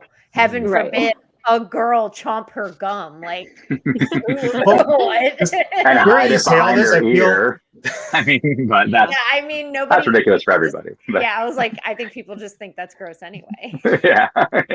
Well, like now I'm thinking, based on what you just said, I'm imagining if Violet was written as a boy, I almost feel like what's even wrong with it? Yeah, exactly. It to me feels like kind of one of those generational things where she was just going against gender norms. So can I throw I was waiting for a good time for this hot take to do make it. Sense. In the newer version, I think it would have hit, like I said earlier about Mike being just like kind of a normal kid in the early 2000s. If that had been a girl, I feel like that would have drove that point home a lot harder at that time. Like, this is now almost 20 years ago. Oh, that's hard to say out loud. Kind of made me gag a little to say that out loud. Don't like it. But yeah, so 20 years, what? So yeah, I'm like, but at that time, I think if you would put a girl in that position with the violent video games and the attitude and like kind of the anger, that would have drove that home so much farther, I think, than putting just a kid with a skull shirt and some gel in his hair in that position. So interesting. Yeah. I'm just thinking of like gender swapped all of the characters. The kids, yeah. Yeah. Right. Well, they also like they gender swapped some of the parents for the remake. Yeah, which I thought worked.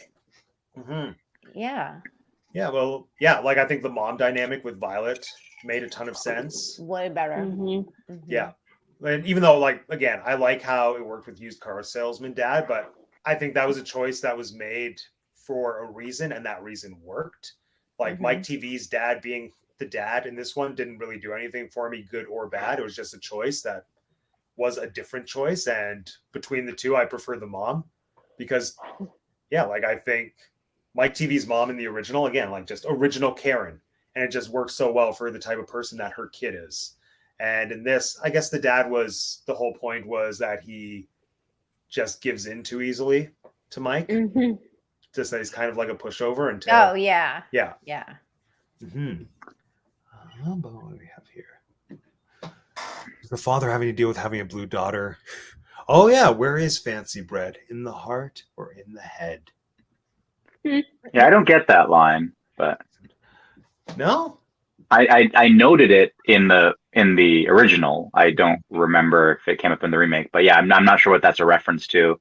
It came off in the original when Willy Wonka says that line. I was like, oh, like I'm. It feels like this is a reference to something, and if I understood the reference, then I could make sense of why he makes it. Because he does say like it came off in some like the quotes that he like or the lines he says to Mr. Salt and and just to himself, like when Charlie gives him the gobstopper back and he talks, like all the other lines for the most part I can make sense of in context. That one I didn't really know how to make sense of it.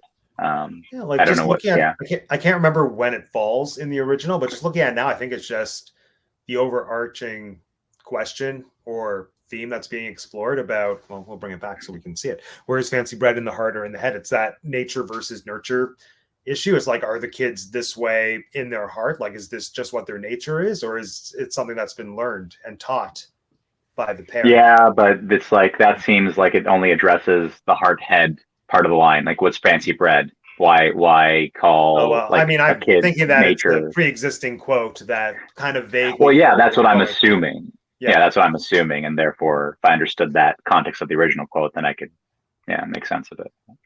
Yes. Well, it makes as much sense as Grandpa Joe dancing in my mind. Yeah. I did want to say that I disagree with. Disagree. I shouldn't say that way. I actually felt that what's his name? TV boy, Mike TV. Mike TV. Yeah.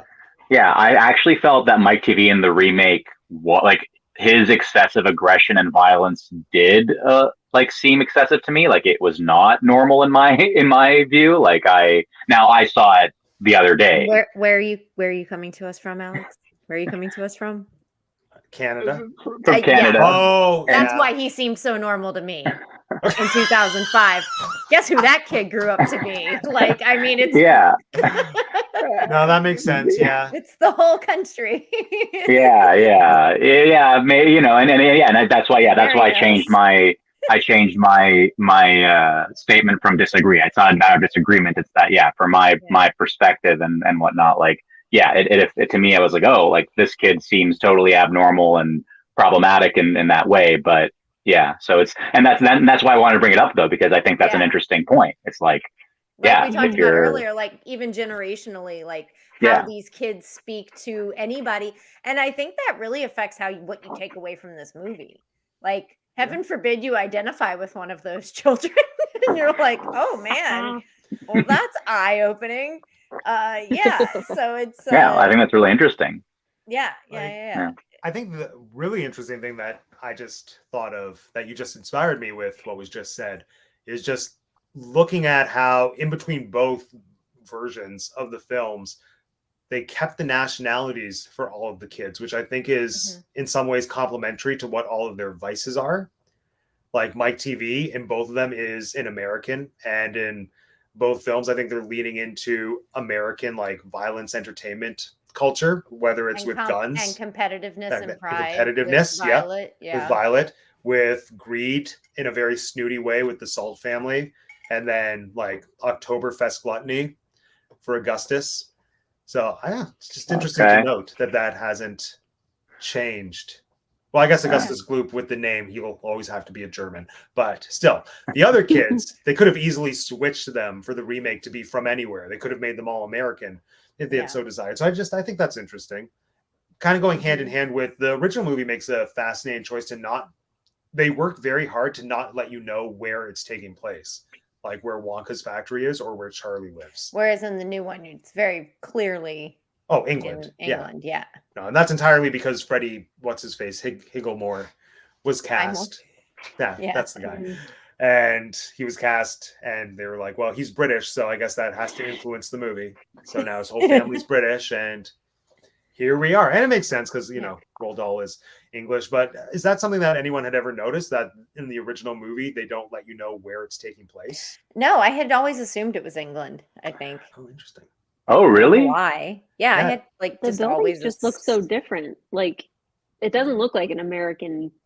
Yeah, I had always assumed it was British. It was somewhere in Europe. I always assumed it was American, specifically because I don't know. So I got the impression that when the tickets were being found in the original, the golden tickets, and they were being advertised or whatever, that they were being found, I felt like once they were being found in America, like Charlie and his family, like Charlie specifically, started getting more worried. And but again, I don't know that there's a line or anything that I can point to and be like, this is what I mean. It's more like, I just interpreted it as like, once the US started happening, it was like, oh no, if they found, because like the first two, it's like I guess the German is the first guy, I think. Yeah, Augustus Gloop. He's the first in all of them, I think. Yeah. And then in the UK, the second. Yeah, you're right. Yeah, so it's like, and then, but yeah, once the US happens, that's when, like, I think maybe tonally and like you just start seeing Charlie get more worried, and maybe that's just because there are now 3 tickets left instead of 5. But I interpreted it as like, oh, now it's like home where he is. But yeah, I guess I mean, when I was a kid, I didn't actually care about the geography of it, so I didn't. But now in the rewatch, I just assumed that they were in the States. Yeah, that Yeah, is interesting. And it Willy is. Wonka Yeah. doesn't have a British accent, so I don't know why I No. thought Yeah, that. and neither does Charlie or his family. Yeah, I don't know Like, why I assumed that only- at all yeah. now. But Oh, no, Only but the girl definitely from it feels, UK has the feels like accent. it feels like it should be England. But again, this is something that I only know from having watched the DVD special features and commentary 20 some odd years ago. But there are so many things that they went to great lengths to not give any hints as to where Charlie and the Wonka factory are. Like, that's why Slugworth doesn't say a currency. Yeah, I was gonna say the currency. In a gutter. Exactly. Yeah. Yeah. But that's why Slugworth doesn't say like dollars or euros. He's like, your word will be 10,000 of these. No, so Nola asked about that, right? So she's 9 and she's watching it with me, and she goes, "Why did he say these?" And I said that I was like, because the children are from all over, and children all over the world are going to watch this movie. Mhm. And I think that was the only time I had ever noticed the ambiguity when I was watching it. But again, like Slugworth does he have a British accent? I don't think he does No. either. No, just I the thought No, he has a Slugworth character just looks voice. like- store clerk, and then the currency. Like when he picks the coin up off the ground, I'm pretty sure that's English money, right? Not sure. I want to say I don't that know. it was generic money they probably manufactured for the film. Just knowing that it was a directorial choice. Yeah. To make the like nationality ambiguous. Yeah. That would And I think make sense. the only clue is when they're flying in the elevator. I think you can figure out what side of the street the cars are driving on. And I can't remember if it's left or right, but that's kind of I think it's narrows it right. down. But Right? I believe it. I think it is. But I'm just remembering that scene, having watched it a few hours ago. But yeah. That makes sense. Yeah. No, but I think there's something extremely, I don't know, whimsical about leaving it that Yeah. ambiguous, because I can't even articulate why, but I like it. I like the non-specificity. I find it interesting that Mary and I live in America and both thought it was English. Not America. Yeah. You don't live in America and you thought it was Yeah. American. I've Matt, always you thought it know was you knew America. it. You did too. Okay. Well, so before I that's- like knew before you knew it was officially ambiguous. Yeah. ambiguous, I always thought America. That's very interesting. Yeah. Well, just because Yeah. Charlie doesn't have it, like Charlie's family, they're all American. Yeah. I Yeah, don't there's know nothing why. about yeah, don't know there's nothing about the environment. Like I never thought it was America because of like the buildings or anything like that. It was strictly like, yeah, Charlie and his family pretty much. And like I said, that like sense that Charlie was concerned when it started getting to the US. Yeah. But yeah, like it wasn't the buildings or anything like that. Yeah. I Yeah. thought Charlie's teacher was English, and then I Yeah. always thought that the candy shop owner was kind of English. Yep, he was. Oh, that's true. The Yeah, teacher I think does have a British accent. Yeah, he I does. don't know if that's what led me Yeah. to. Yeah. believe And it, actually, yeah, you're totally, if I would have Also, just thought about did that. you notice that the teacher in the original movie he's one of the spy in the scene where they start talking about people started to spy in the factory. He is the spy that walks out of the gate. What? He's Oh, really? he's this. I paused In it the on his- remake? yeah, I paused Oh. it on his face and I pulled up a picture of the actor. I have to confirm it. cool. Something happened. I put my phone down after that, but like I remember noticing it. So like I'll confirm for sure, but like the faces were too wildly Similar. Yeah, he has a I was distinct like, face. this is the same He has a guy. distinct Oh, head. wait, the same. You mean the same actor from the '70s movie was in the remake?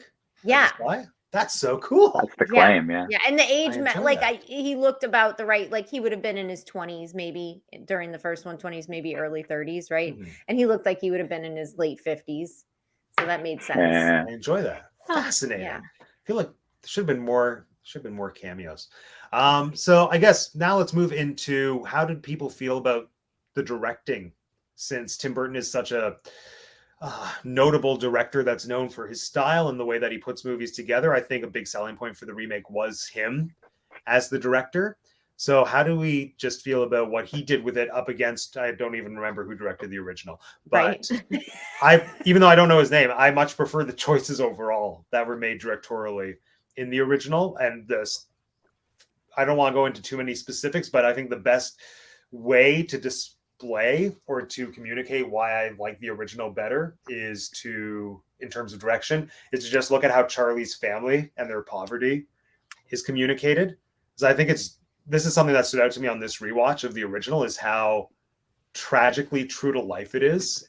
Just like seeing how with the cabbage soup, especially when he comes home for like that first scene, and just seeing like the reaction to Grandpa Joe, realizing that this child is paying for him to have tobacco, and just all these very subtle things. And especially the moment that never clicked for me in previous watches, when I realized that Charlie doesn't let his friends or school classmates know how poor he is, when he just says, "Oh, I don't care for chocolate." Like the shame of how poor they are just hits so true to life in a way that I think makes the rest of the film that much more powerful. And I think Burton romanticized the poverty in the remake, just with how stylized the house is and just all his Burton isms.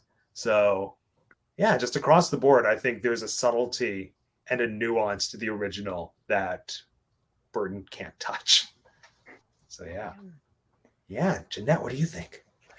So I didn't know who directed the first one either. I just looked him up. It looks like he did mostly documentaries after this. So that's an interesting thing about it. His name's Mel Stewart. So nothing else of note to really judge what his style is necessarily. Mm-hmm. Needless to say, I'm sure this is the thing most people know him for. So, I mean, the first one was well directed. But the thing that makes me love the new one and was excited to see it before it ever came out and still love it now is Tim Burton. I mean, it's Tim Burton. It's the magical, the holy trinity of Tim Burton, Johnny Depp, and Danny Elfman. Like, I just genuinely can't really dislike anything that those three work together on. Like, I just don't know that I can. So it's a very personal thing, but like, I'm usually going to side with Tim Burton. That's just how things go for me. So I respect that. Well done. Well done. Mary, what's your thought, director versus director? Whose vision was more in tune with your preferences? I think I have to go with the newer one, which is weird for me, but I don't know. I just remember when it first came out and then we got it on DVD or whatever, I liked to play it over and over again, like at night as I was going to bed, just because it was so kind of dreamy with like all of the snow and his weird kooky house. And like, I don't know. There are so many things that I don't like that Tim Burton did. Like if you do the what is that called at the beginning when they do the credits and stuff? Oh yeah, the early credits. Yeah, I thought that the original one was so much better with like, this is how we make the chocolate, and it's all totally real. Oh yeah, stuff, that was awesome. It's not like the overwhelming, overstimulating Tim Burton. It was very Edward Scissorhands, like with the mechanical, like assembly line type. The Danny Elfman music. I love that music though in the opening of the Burton. It's so good. But yeah, he definitely sets the tone for like, this is going to be a wild ride kind of thing. But yeah, I don't know. I think I just liked Tim Burton's overall aesthetic, which I could say for most of his movies, like NBC. I love the aesthetic of NBC. He's just so kooky and weird, and it works in like the best possible way. Nicely said.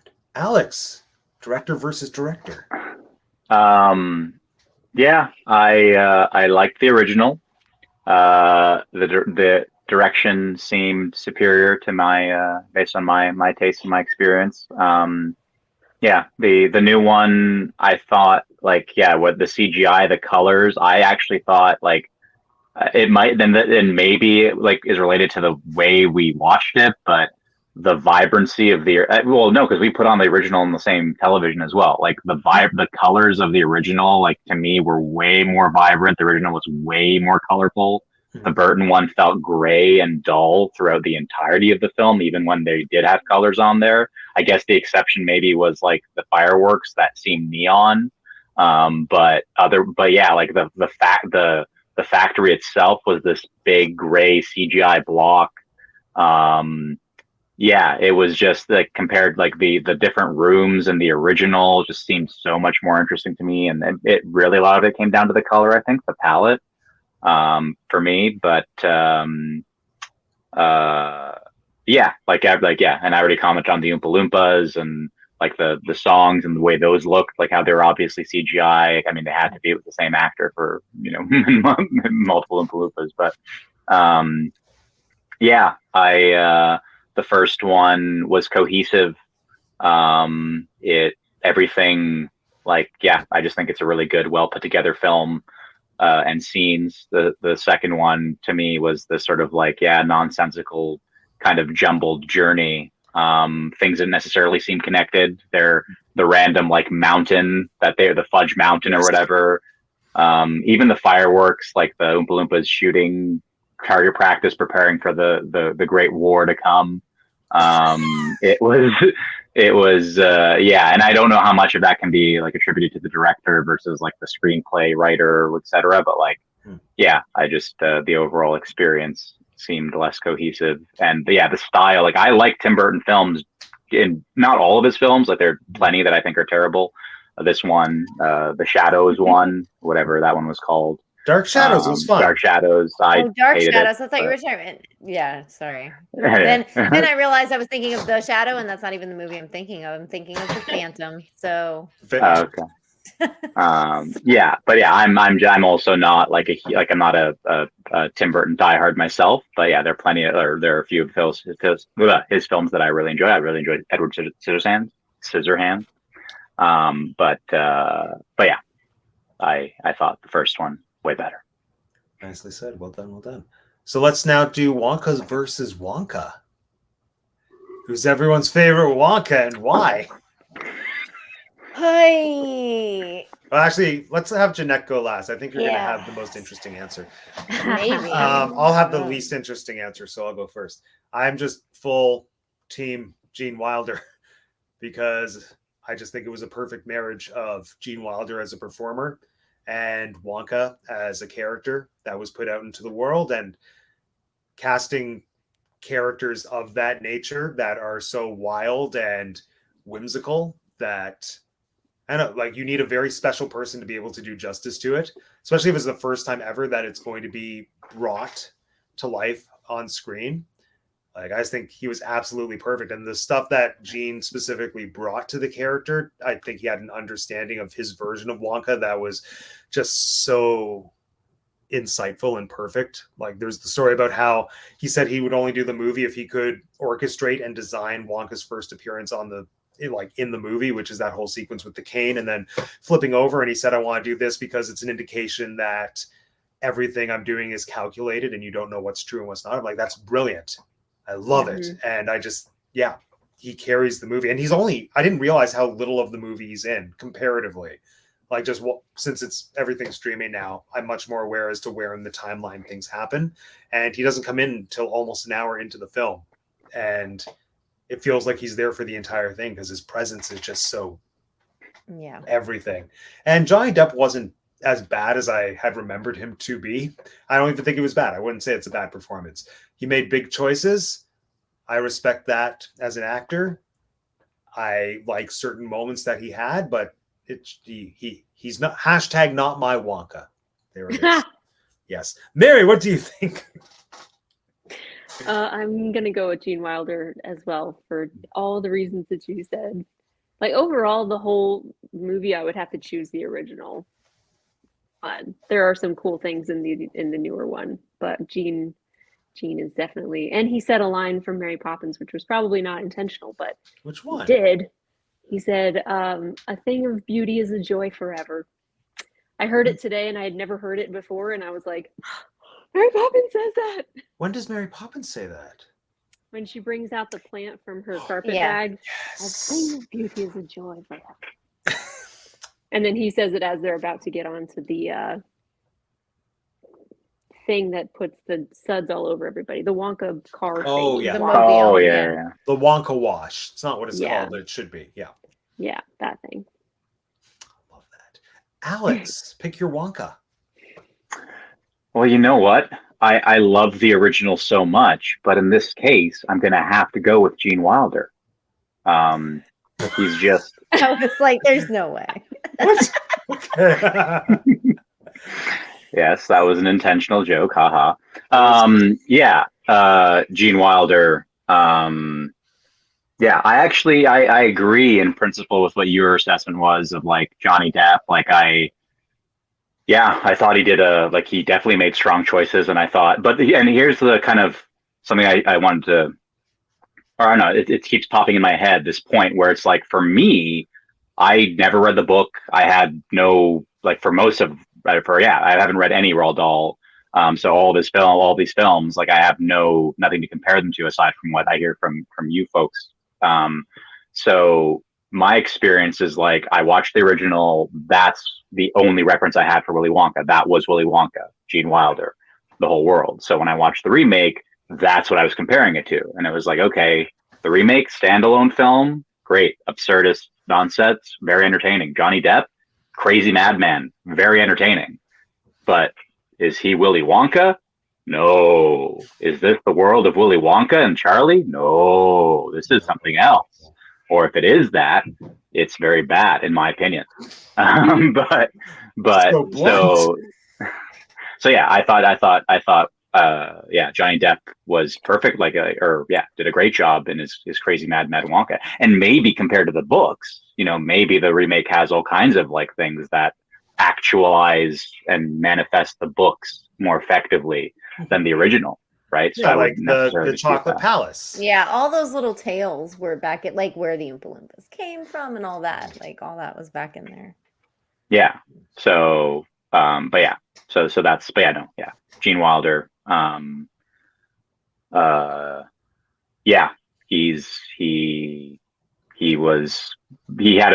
He did have that very complicated, not in a unnecessary way, just like subtlety, three-dimensionalness. He was a very interesting character, and especially now as an adult rewatching the film, being able to appreciate that character and its complexities, or whatever the different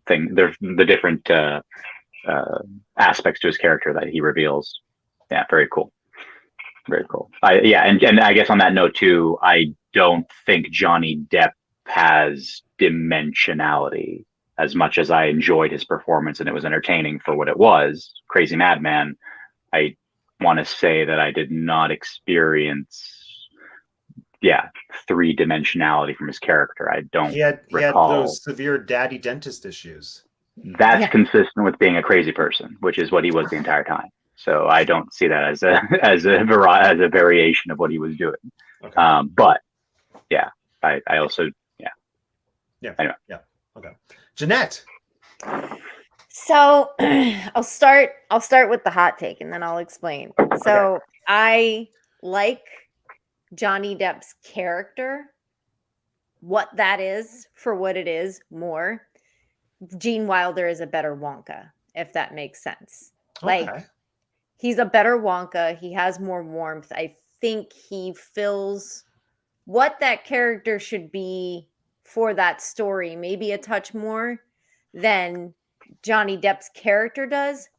But boy, oh boy, do I not love that makeup, that costume, that hair, that look, that sound, that demeanor more in general. Like, that character I will gravitate towards every time.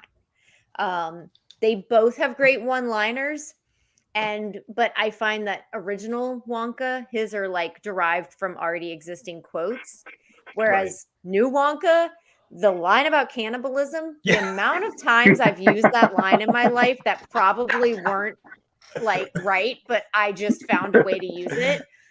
I freaking like that one. And the mumbling thing, like people think I'm crazy because like I do quote this movie and nobody knows what I'm talking about. So somebody will say something and I'll just go mumbler, and they'll be like, "What?" I'm like, never mind. So like this is another movie, much like Birdcage, where nobody ever knows what the hell I'm talking about, but I'm quoting a movie, and so I will know every time. For either of these movies. And so like I will always want I love the Johnny Depp Wonka as a character, but Wonka in the world of Wonka, to Alex's point, like Gene Wilder is that, and maybe it's because he did birth that role, like, and he is Wonka for us in our lives. So like, yeah, I love both for very, very, very, very different reasons. But if I have to pick a Wonka specifically, it will be Gene Wilder. I like that answer. Just saying. As do I don't know I. if you Well said done. You win the special prize. Oh yay! I'm special. Yeah. Let's dive into Bob's question. Would anyone here want a theme park ride based on Charlie and the Chocolate Factory? I think the obvious answer is yes. What would that ride be for everybody? While we're touching on this, can we just, and I will say this about the two movies, if I have to pick one scene that is very specifically better in the old one, the boat scene is way better in the old one. Oh yeah. That scene is terror incarnate. It's amazing. It's like better than some horror movies. It's so good. Yeah. So yeah, Gene Wilder maniacally screaming. Yeah, that's my, and I want a man screaming at me. Yeah. On the ride. It's Just got to be like gradually. Jungle Cruise gone very wrong. A Wonka boat tour, yeah. Yeah. I loved when Violet's dad in the original was just trying to like get through this crazy ride by like trying to sing along with Willy Wonka, like he knows this song because he knows what's going on and it's fine. Yeah, rowing. Yeah. Does anyone have an idea that's not a boat ride? Because I think that's the obvious one. That's the that's obvious all I can one, yeah. I want to walk. Yeah. I would go on a boat ride. Yeah, I actually feel like it's not a ride. Like there should be a whole theme park. Like glass elevator, chocolate scoots. Yeah, Candyland. Like, yeah, you know, not that that's a ride. I don't know that I'm gonna go on a water flume ride on water that's brown though. I don't know that I'm gonna do that. If it's a chocolate river, I'll do that. I'll get splashed by the chocolate river, mixed with chlorine, so it's sanitary. Everybody's gonna look really great after that. I think all the water on Disney rides is one like hue away from being chocolate brown. Sure, but it doesn't have that ruby colored, like weird foamy thing from the first movie. Yeah. Hey, I thought anyway. Just think of all the kids who try to drink it. Oh my god! And that's another thing in the second movie when he's like, turns it up, makes it frothy. I don't know that I say that whenever I'm watching him at Starbucks. I'm always thinking that. I'm like, turns it up, makes it real frothy. I can't help it. Oh, I'm never going to be able to unsee that now at Starbucks. Oh my gosh. See, this is one of those movies I feel is better when watched or enjoyed with people who already enjoy it. Because I'm enjoying recounting the movie with you more than I did watching it, as it were. So, yeah, there it is. Let's do the game. Game time. Oh, one more really good quote that I use all the time, and people really think I'm super creepy when I say it, is that, "Good morning, starshine. The earth says hello." And I say that to people when I walk in the morning at work, and they're like, yeah. Nobody remembers that. So it's not even just a Wonka quote. That's a hair quote. That's a hair quote. Yeah. Oh, is it? Yeah, it's from Good Morning Starshine. Oh, I didn't know that. I thought that was a Johnny Depp quote. Hold on. I have my phone. I can write it on here. Oh, I did. I also wanted a little quick tidbit, which was I regret that my answer for favorite parent wasn't Augustus Gloop's dad. Because if you will recall, he used the microphone. Yeah. When the reporter goes to interview him, wait, what do you have to say about your? And then he just eats the top of the microphone. I think that's my favorite parent. Just good. Let the record show.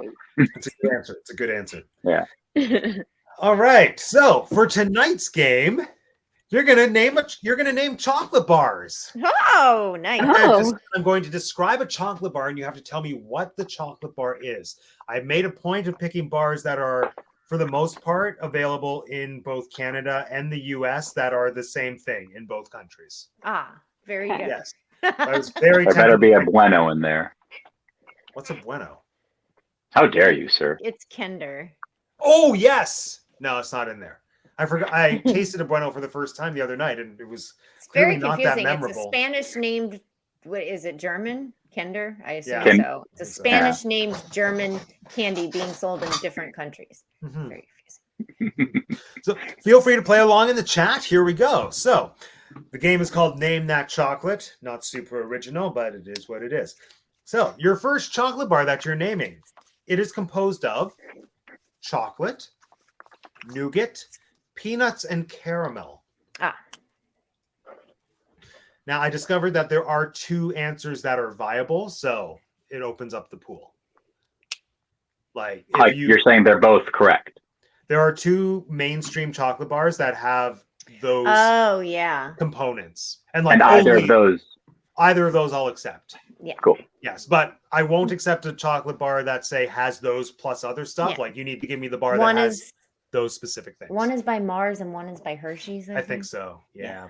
Like I think the differences I looked into it are very specific. It's like the peanuts are slightly crunchier on this one. I'm like, no, okay. So here we go. Answers, please, in 3, 2, 1. No, Snickers is correct. What the heck is an O. Henry? Yeah, see, Alex, they don't know what O. Henrys are. Otherwise, I would have. We Hey, have but O. hold on. What Henry's. were the They're ingredients? restaurants. And what did I get wrong? O. Henry has that wafer Oh, in the middle. no. Yes, it does. Did I just maybe does O. Henry not have nougat? It doesn't have any. No, O. Henry doesn't have any wafer in it. Yes, it does. No, it doesn't. I think it does. No, well, it doesn't. No? Okay, I love O. Henry. There's no wafer in O. Henry, but it may not have Yeah. nougat in all its Yeah. Hold on. versions. Judges are going to the booth right now. Henry. Okay, hold on. O. Henry contains peanuts, Fudge. caramel, fudge. And fudge, not nougat. And no nougat. Okay. No nougat. All right. Okay. All right. No, you're right. There is no. Wait, well, then what's the bar that is like an O. There, I Henry know that there has- is. Yeah, like I know you're. What is it? Yeah. Oh, is it Mr. Big? Clearly, Oh Mr. yeah, Big's not Mr. gonna Big be an has answer. stuff in there. Mr. Yeah. Big's not an answer, but I need to look this up now just for my. Yeah. Mr. No. Big doesn't have That's an inappropriate Peanuts in candy it. bar name. or peanut chunks. I think Mr. I Big don't- is an O. Henry with a wafer in it. No. Mr. Big, yes, No. yes, No. yes. Here we go. No, I don't think Big. Mr. Big has peanut chunks in it. Like not No. like as big as O. Henry. No, It here may we have go. like So, peanut butter. Yeah. Mr. Big is the largest size chocolate bar produced by Cadbury in Oh, it's probably just for us. In Canada, hence the name. The standard bar is made of layered vanilla wafer coated in caramel, peanuts, and Rice Crisps. Oh, there's Rice Krispies. Okay. Yeah, Covered in there's Rice chocolate Crisps. coating. Okay. Yeah, but I don't think Mr. Big has as big chunks of peanuts either as O. Henry. I think it might have like crumbled up it's peanuts like or something. finely chopped peanuts. Yeah, like little chunk. I think I'd have to eat one. If you could No, please I'm come gonna- to my house, I'll confirm. But You don't have to eat one. We can find a picture right now of the inside of I have a Mr. cross Big. section, I guess. Yeah, Yeah. Mr. Big cross What section. is- Mary's like, what? Okay. Yeah. No. So this is what the inside of a Mr. Big looks like. Yeah. Yeah. Yeah. So it is a lot more crisp and whatnot. Okay. Yeah. So anyway, Mr. Big's Anyway. not an answer. Don't worry. Yeah, everyone. you So, guys, you're missing out. Mr. Big and O. Henry, you guys should get your hands on those. they're fantastic, along with the mini eggs. Next, here we go. A crispy wafer cookie coated in chocolate, typically with a distinct 4-finger shape. Yes. A what shape? 4-finger shape. I'm pretty well. Yeah. I mean, you can't blame me if the wording throws you off. I lifted this from Wikipedia. They do call them that too. I Good. think that's the official name. And I answers have in no 3, idea. 2, 1.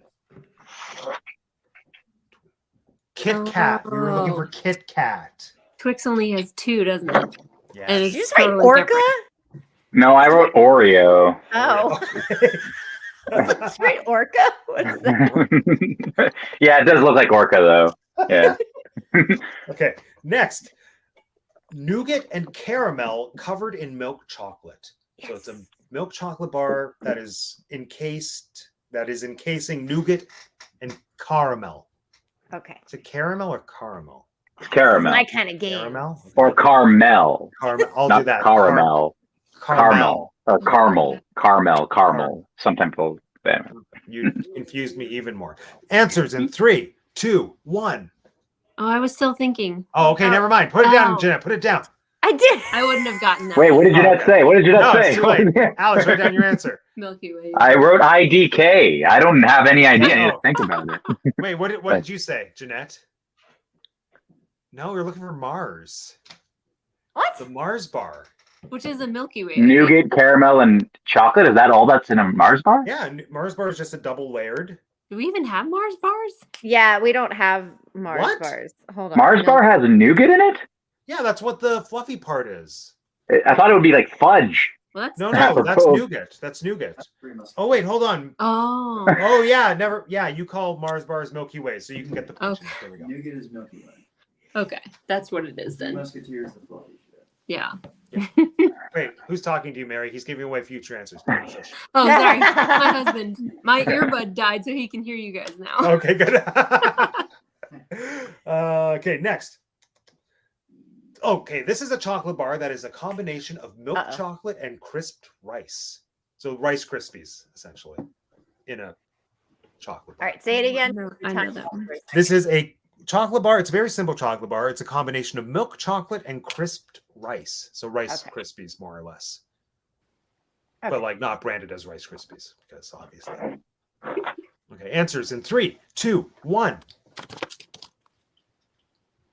Crunch bar is correct, not crunchy. Uh-oh. Crunch. Yeah. Well, that's what I wrote first. Not like eggies. And then I think somebody in the chat said crunchy bar is their favorite. So it confused me. Yeah, Maybe it was no, your mother.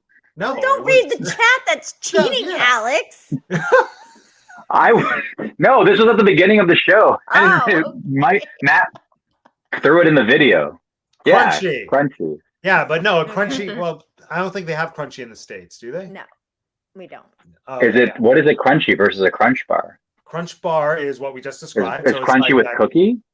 No, crunchy is the chocolate covered sponge Sponge toffee. Yeah. I don't remember that. What is No. sponge toffee? You don't know I know what sponge sponge toffee is. I just don't remember. No, I I can't think of a I meant bar. on that side. I meant in America on that side. You Oh, know what yeah. sponge toffee is? I think sponge toffee, Mary, is like a chick stick. You know what a What? chick stick is? They're those little No. orange, like brittle. This is They're sponge not great. toffee. Yeah, Yeah. it's chick stick. That's like or airy actually, that's toffee, what we like- call honeycomb here. Like when it's not real Oh. honeycomb, Oh. when it's chocolate covered honeycomb, that's what it is. Oh, that's what a crunch bar is. Yeah, crunchy. Sorry, crunchy. Crunchy Yeah. bar. Interesting. Crunchy. Oh, okay. All right. Next, here we go. This chocolate, shortbread biscuit center covered in caramel and coated with milk chocolate. Aha. I know this one, but I keep blanking on the name. Yeah. Um, Shortbread biscuit center covered in caramel and coated with milk chocolate. Nah, I'm not gonna get it. I could give a second hint, but it would be too obvious. Yeah. Yeah. I'm gonna write That Orca goes. again. Yeah, right, Orca again. Good job. Let's go. Answers in 3, 2, 1. Yes, it's a Twix. Twix. That's what I was thinking of. But Yes, He that's hears not the name. Cookie and he's just like Oreo. Oreo. Got it. no, I could taste the Twix in my mouth. And when he said shortbread, like or whatever, like that, I was like, okay, I know this bar, I know what it is, but I was blanking on the name. Twix is actually one of my favorite chocolate bars. So It's a good choice. It's a good choice. just haven't had it for a long time. Why not? Why not? I 'Cause we're just not don't children. 'Cause eat we're not chocolate. children. Yeah. Nah. Clearly not Well- a favorite. Once, like a year, every 2 years, I will buy like a Costco like 18 pack of chocolate bars and just eat them. But it's been a little bit. That's what you were trying to get us to do at Walmart. Yeah, that's what I wanted. Well, my hands were full and we were in the line to leave. So there it is. Next, chocolate covered fluffy. Floppy? Chocolate covered fluffy Puppy. whipped mousse. Chocolate Covered fluffy whipped mousse. Whipped like chocolate mousse? Yeah. I'm reading you Wikipedia's page again. I can't be Mousse. held accountable for Just the words they mousse. chose. Mousse. It's mousse. It's Uh, mousse Honestly, I grew up flavored mousse. thinking that this bar was chocolate covered nougat, and I only learned like 2 hours ago that I was wrong. It's whipped mousse, apparently. Yes, nougat is nougat's its own thing. Probably had this before, but I'm sure you have. See, answers in. Oh, Alex is still writing. yeah. Okay. Yeah, Orca. All right. 3, 2, It's gonna 1. be. Yes, Three Musketeers. Oreo. Oreo. No. It's Orca this time. Oh, it is Orca this time. I mean, I know they look the same, but I hope you mean the word and not the things, because they don't. Well, they're black both and black white. and white. Yeah, Is that why they're called Oreos? yeah. Oh, okay, that makes sense then. Entomology is fun. This next chocolate, peanut butter filling coated in creamy milk chocolate. Oh, jeez. Well, I had to throw in some easy. What shape is it in? It's in a cup. Because there's many answers to It's this. a cup. that are- It's in a cup. It's a cup. It's cup shaped. Some could even say it's a peanut butter cup. How dare you? Answers in 3, 2, 1. Yes, Alex, you got your first point. I should get an extra one because I added the apostrophe. Okay, you're right. There, 2 points. Woo! Good job. Next, here we are. A layered, crisp peanut butter core in a chocolate coating.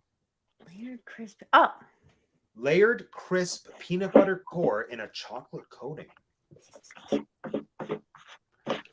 Oh, interesting. Apparently, it's a single Reese in Canada, but Reese's in the States. so how do you have their Reese pieces? peanut butter cup and Are you on just- our bar. Reese piece? Is there just one piece? Well, Reese's Yeah. Pieces are called Reese's Pieces, but I guess Oh, in the States it must be Reese's peanut butter cups, and here it's Just Reese one peanut Reese butter cups. cup.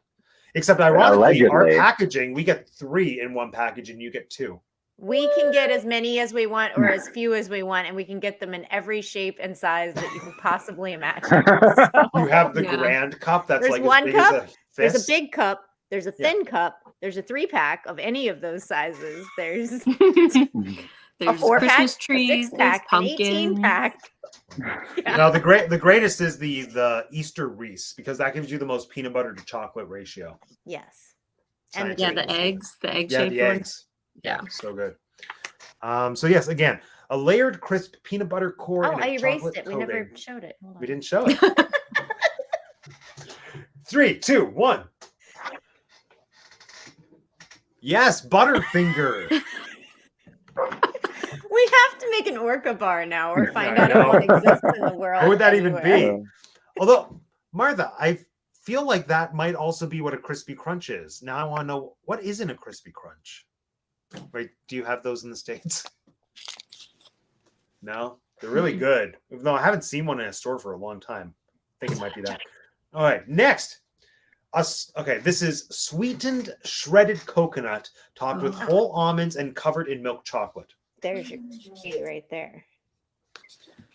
Sweetened that? shredded coconut Because topped with a whole almond and covered in milk chocolate. sometimes, Mary. Sometimes you feel like a nut. What? Sometimes you don't. Oh, I'm gonna muck this up. I'll do both. Do y'all answers. not have those commercials there? No. Stop it! Stop it! How Well, do you grow up with Slash, that we jingle? don't we don't watch cable typically. So unless we've lucked out on the YouTube algorithm, We then just we're not know gonna from get the same childhood commercials. cable. No, but like nostalgic. Oh. That's not a nostalgic campaign that was around for me. Sometimes you feel like a nut. Sometimes you don't. No. Sorry. You're Answers missing in out. 3, 2, 1. Yes, almond joy. Oh, Oh, Mary. although- Yay! Mounds has no almonds. But he didn't say almond. He said He coconut did. and He chocolate. said topped with almonds. He did say almond. Did He he said say almond? coconut. Yeah. Yeah. Sweetened shredded coconut. I didn't topped hear the almond part because I know the difference, but well, no, I Oh. didn't hear the almond part. with- I'll give you the point. That's when you feel like a nut is the almond joy. And when you don't. Then it's mountains, yeah. Dang. Hilarious. Okay, next. Oh, wait. Yeah, this is the final question in the normal round. Jeanette, Okay. you have a perfect score so far. Yay. Yeah, well done. Alex, you have points. Here we are. Yeah. A thin slab of butter toffee covered in a milk chocolate coating. I love these. Butter toffee? A thin Mhm. slab of butter taffy, no, taffy's its own thing, toffee, covered in a milk chocolate coating. English toffee, if it helps you. Toffee and chocolate? Mhm. I guess the other point is simple. like thin is important. Thin is I would say. important. Kinda, yeah. If I'm right. If I'm not right, then don't listen to me. Not really. Is But- toffee crunchy like Toffee is crunchy. okay. Mhm. Answers in 3, I may be wrong. 2, 1. Oh, Oh. yeah, I'm probably wrong then. We were looking for score. Oh, Oh. I'm right. Unless No, and you know what? Score is right because Heath is little pieces broken up in Yeah, it, I think. there we go. Yeah, that's the big Huh. difference. So yeah, you're right. Score bars are a piece of it coated in it. Yeah, and I feel like That's why every I said score bar I've English had. coffee because Heathrow, I don't know. Oh, I that don't know. makes sense. Oh. But I was wrong, so don't listen to me. All right, this is the point tally. 9 to Jeanette. Boom. Mary, you have 7. Alex, you have 4. How many Nice. points do we want to wager for the bonus round? 3. Toto, okay. all in. All Yeah. in and all in. Okay. Oh. All right, this is my chance. This is your chance. You could tie with Mary. So here we are. Oh, actually, no. No. What?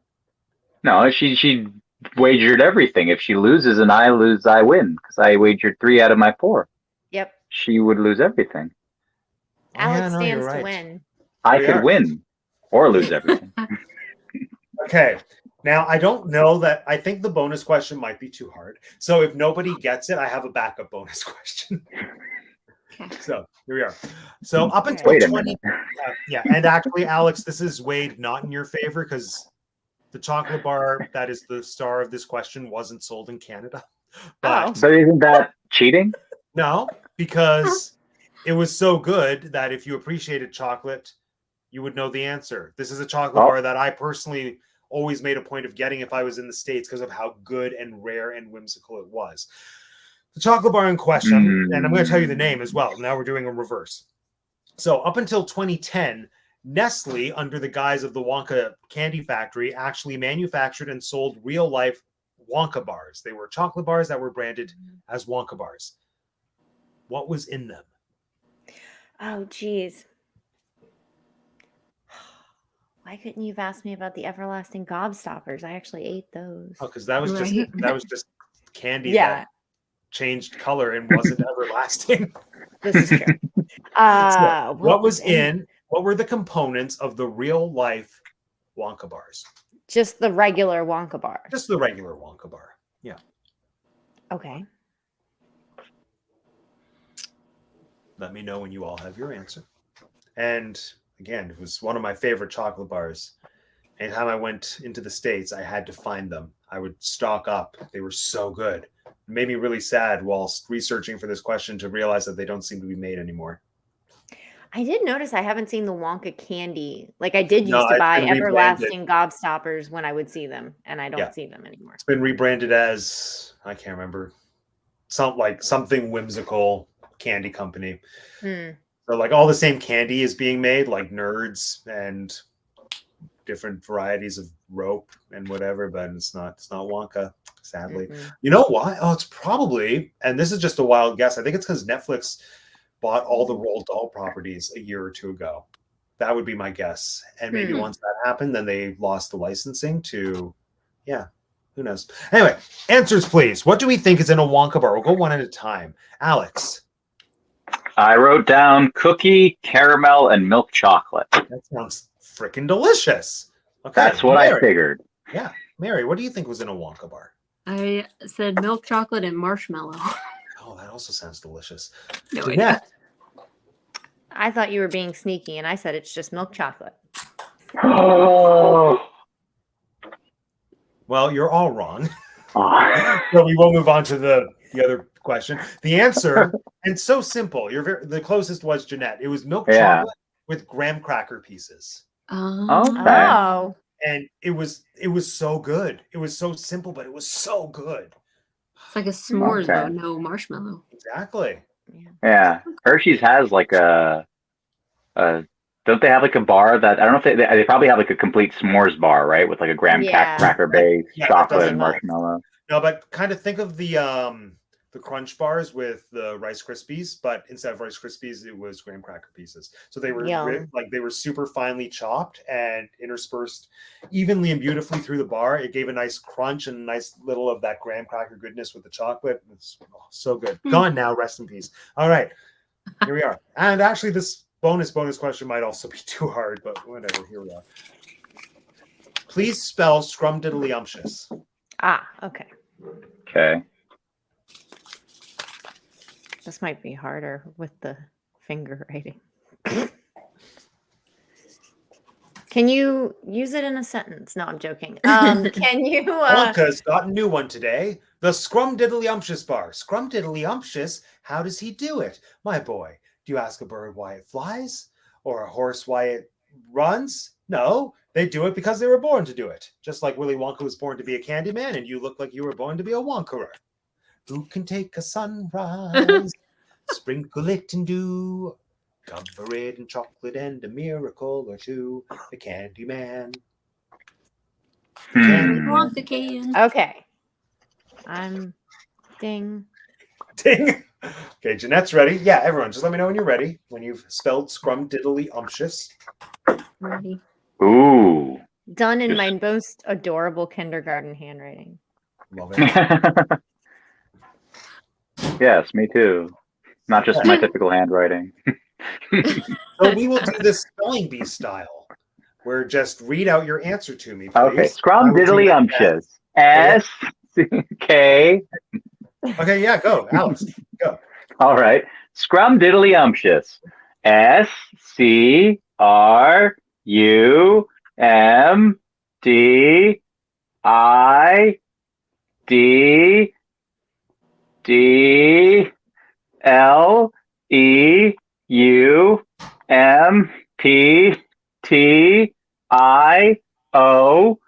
S-C-R-U-M-P-T-I-D-L-E-U-M-P-T-I-O-U-S. Scrumdiddlyumptious. Okay, your answer has been locked in. Mary, your turn. I do request the same format that Alex presented us with. Okay. Scrumdiddlyumptious. S-C-R-U-M-D-I-D-L-I-U-M-P-T-I-C-I-O-U-S. Okay, your answer has been locked in. Jeanette. All right. Scrumdiddlyumptious. S-C-R-U-M-D-I-D-L-I-U-M-P-T-O-U-S. Well, you're all wrong. Who's the closest? Either Jeanette or Mary. This is it. Here we go. Scrumdiddlyumptious. Okay.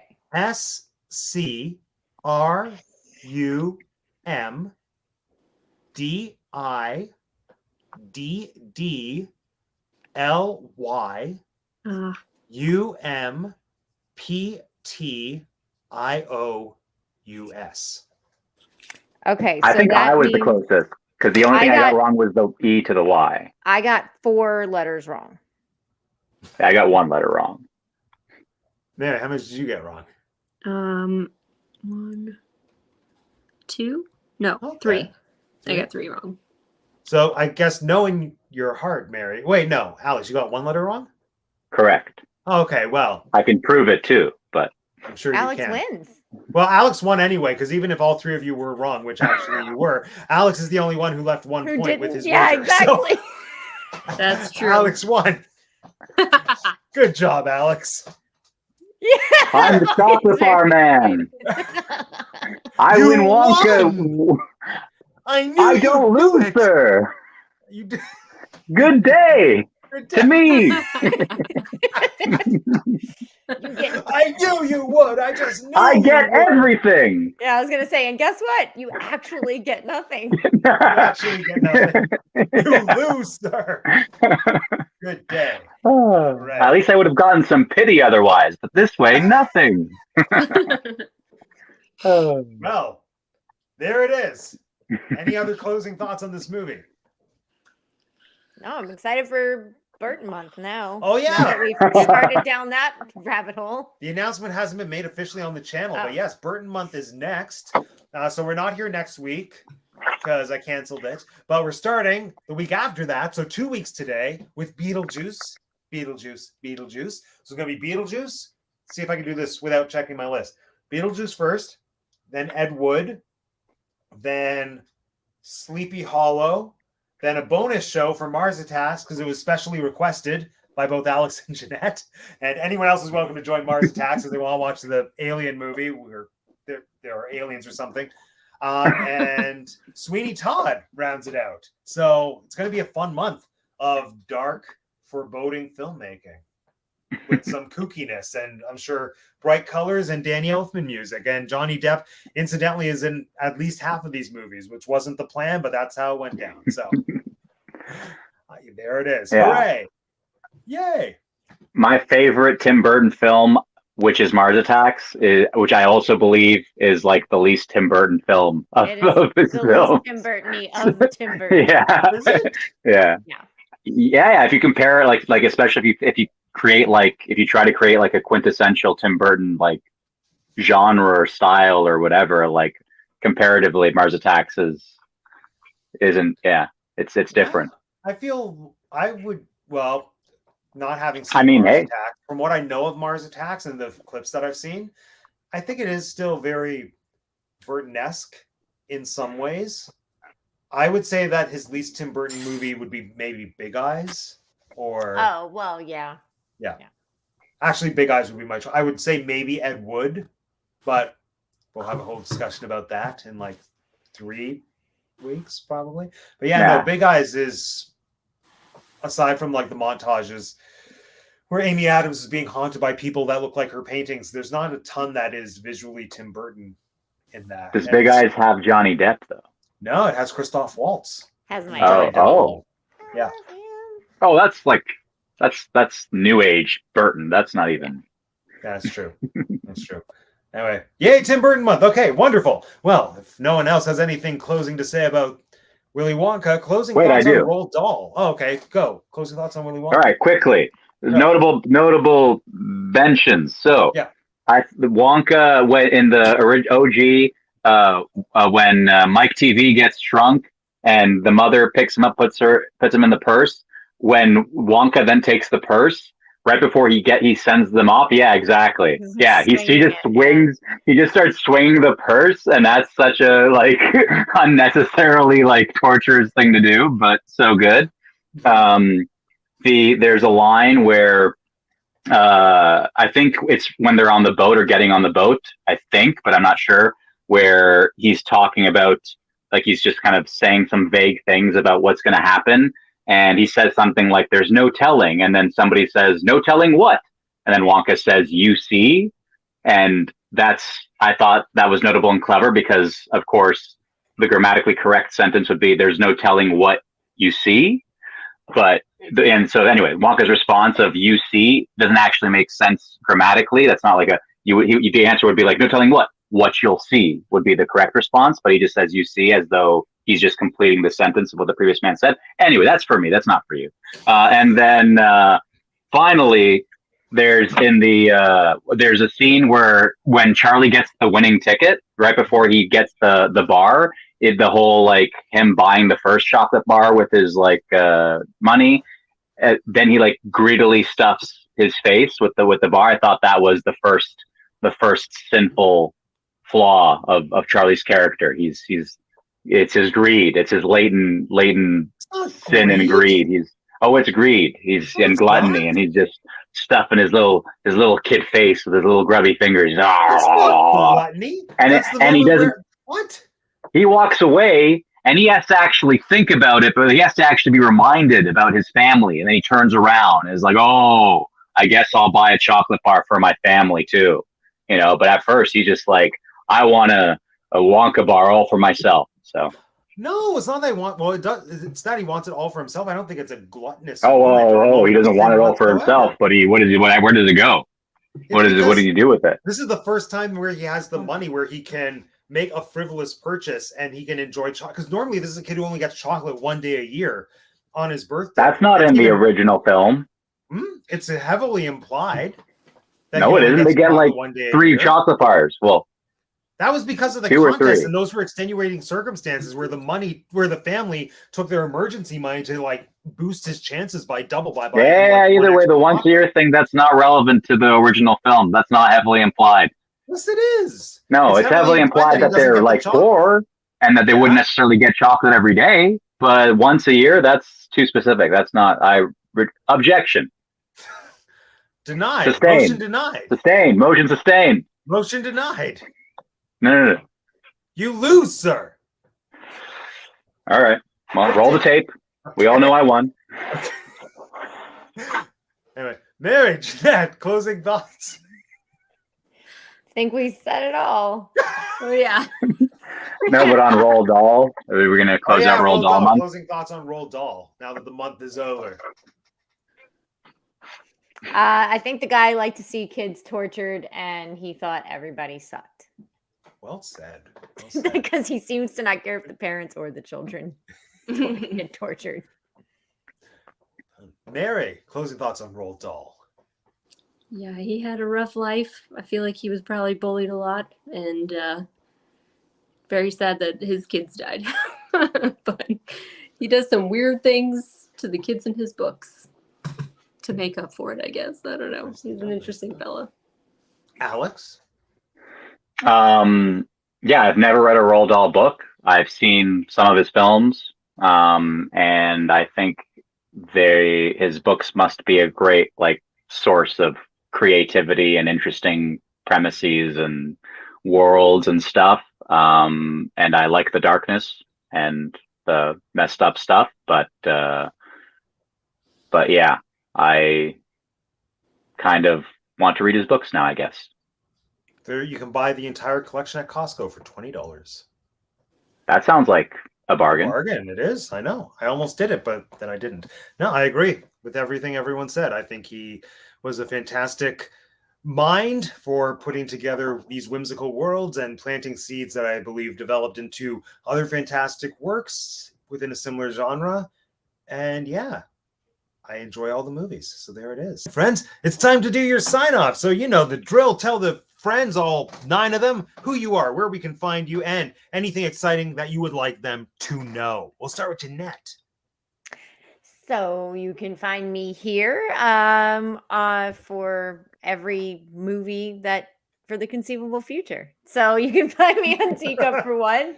You can find me on Instagram at TinkerJ787 and follow all my Disney trips and Marvel things, and also me on We Like Theme Parks along with Bondo and Miriam, and more recently now Mark Andrada. So yeah. Woo! We love him. Brilliant. Thank you, Jeanette. Mary. Hi, I am Mary, Jolly Holiday with Mary here on YouTube, and Mary Darling XO on Instagram.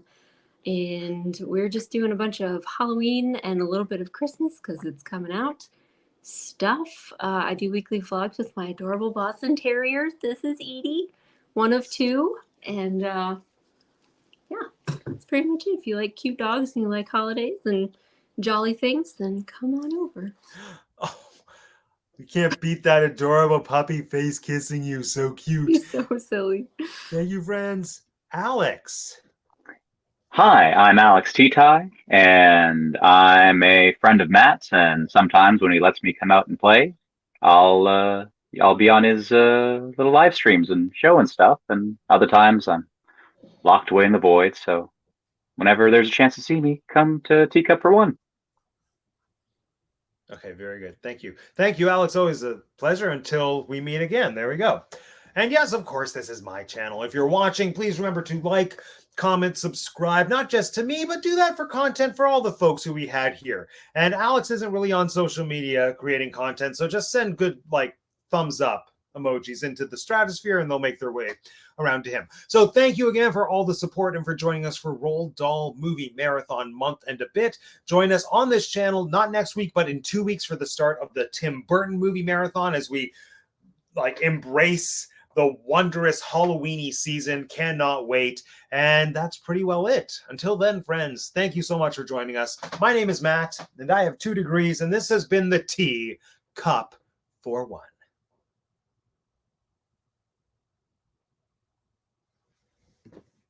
How do I end this?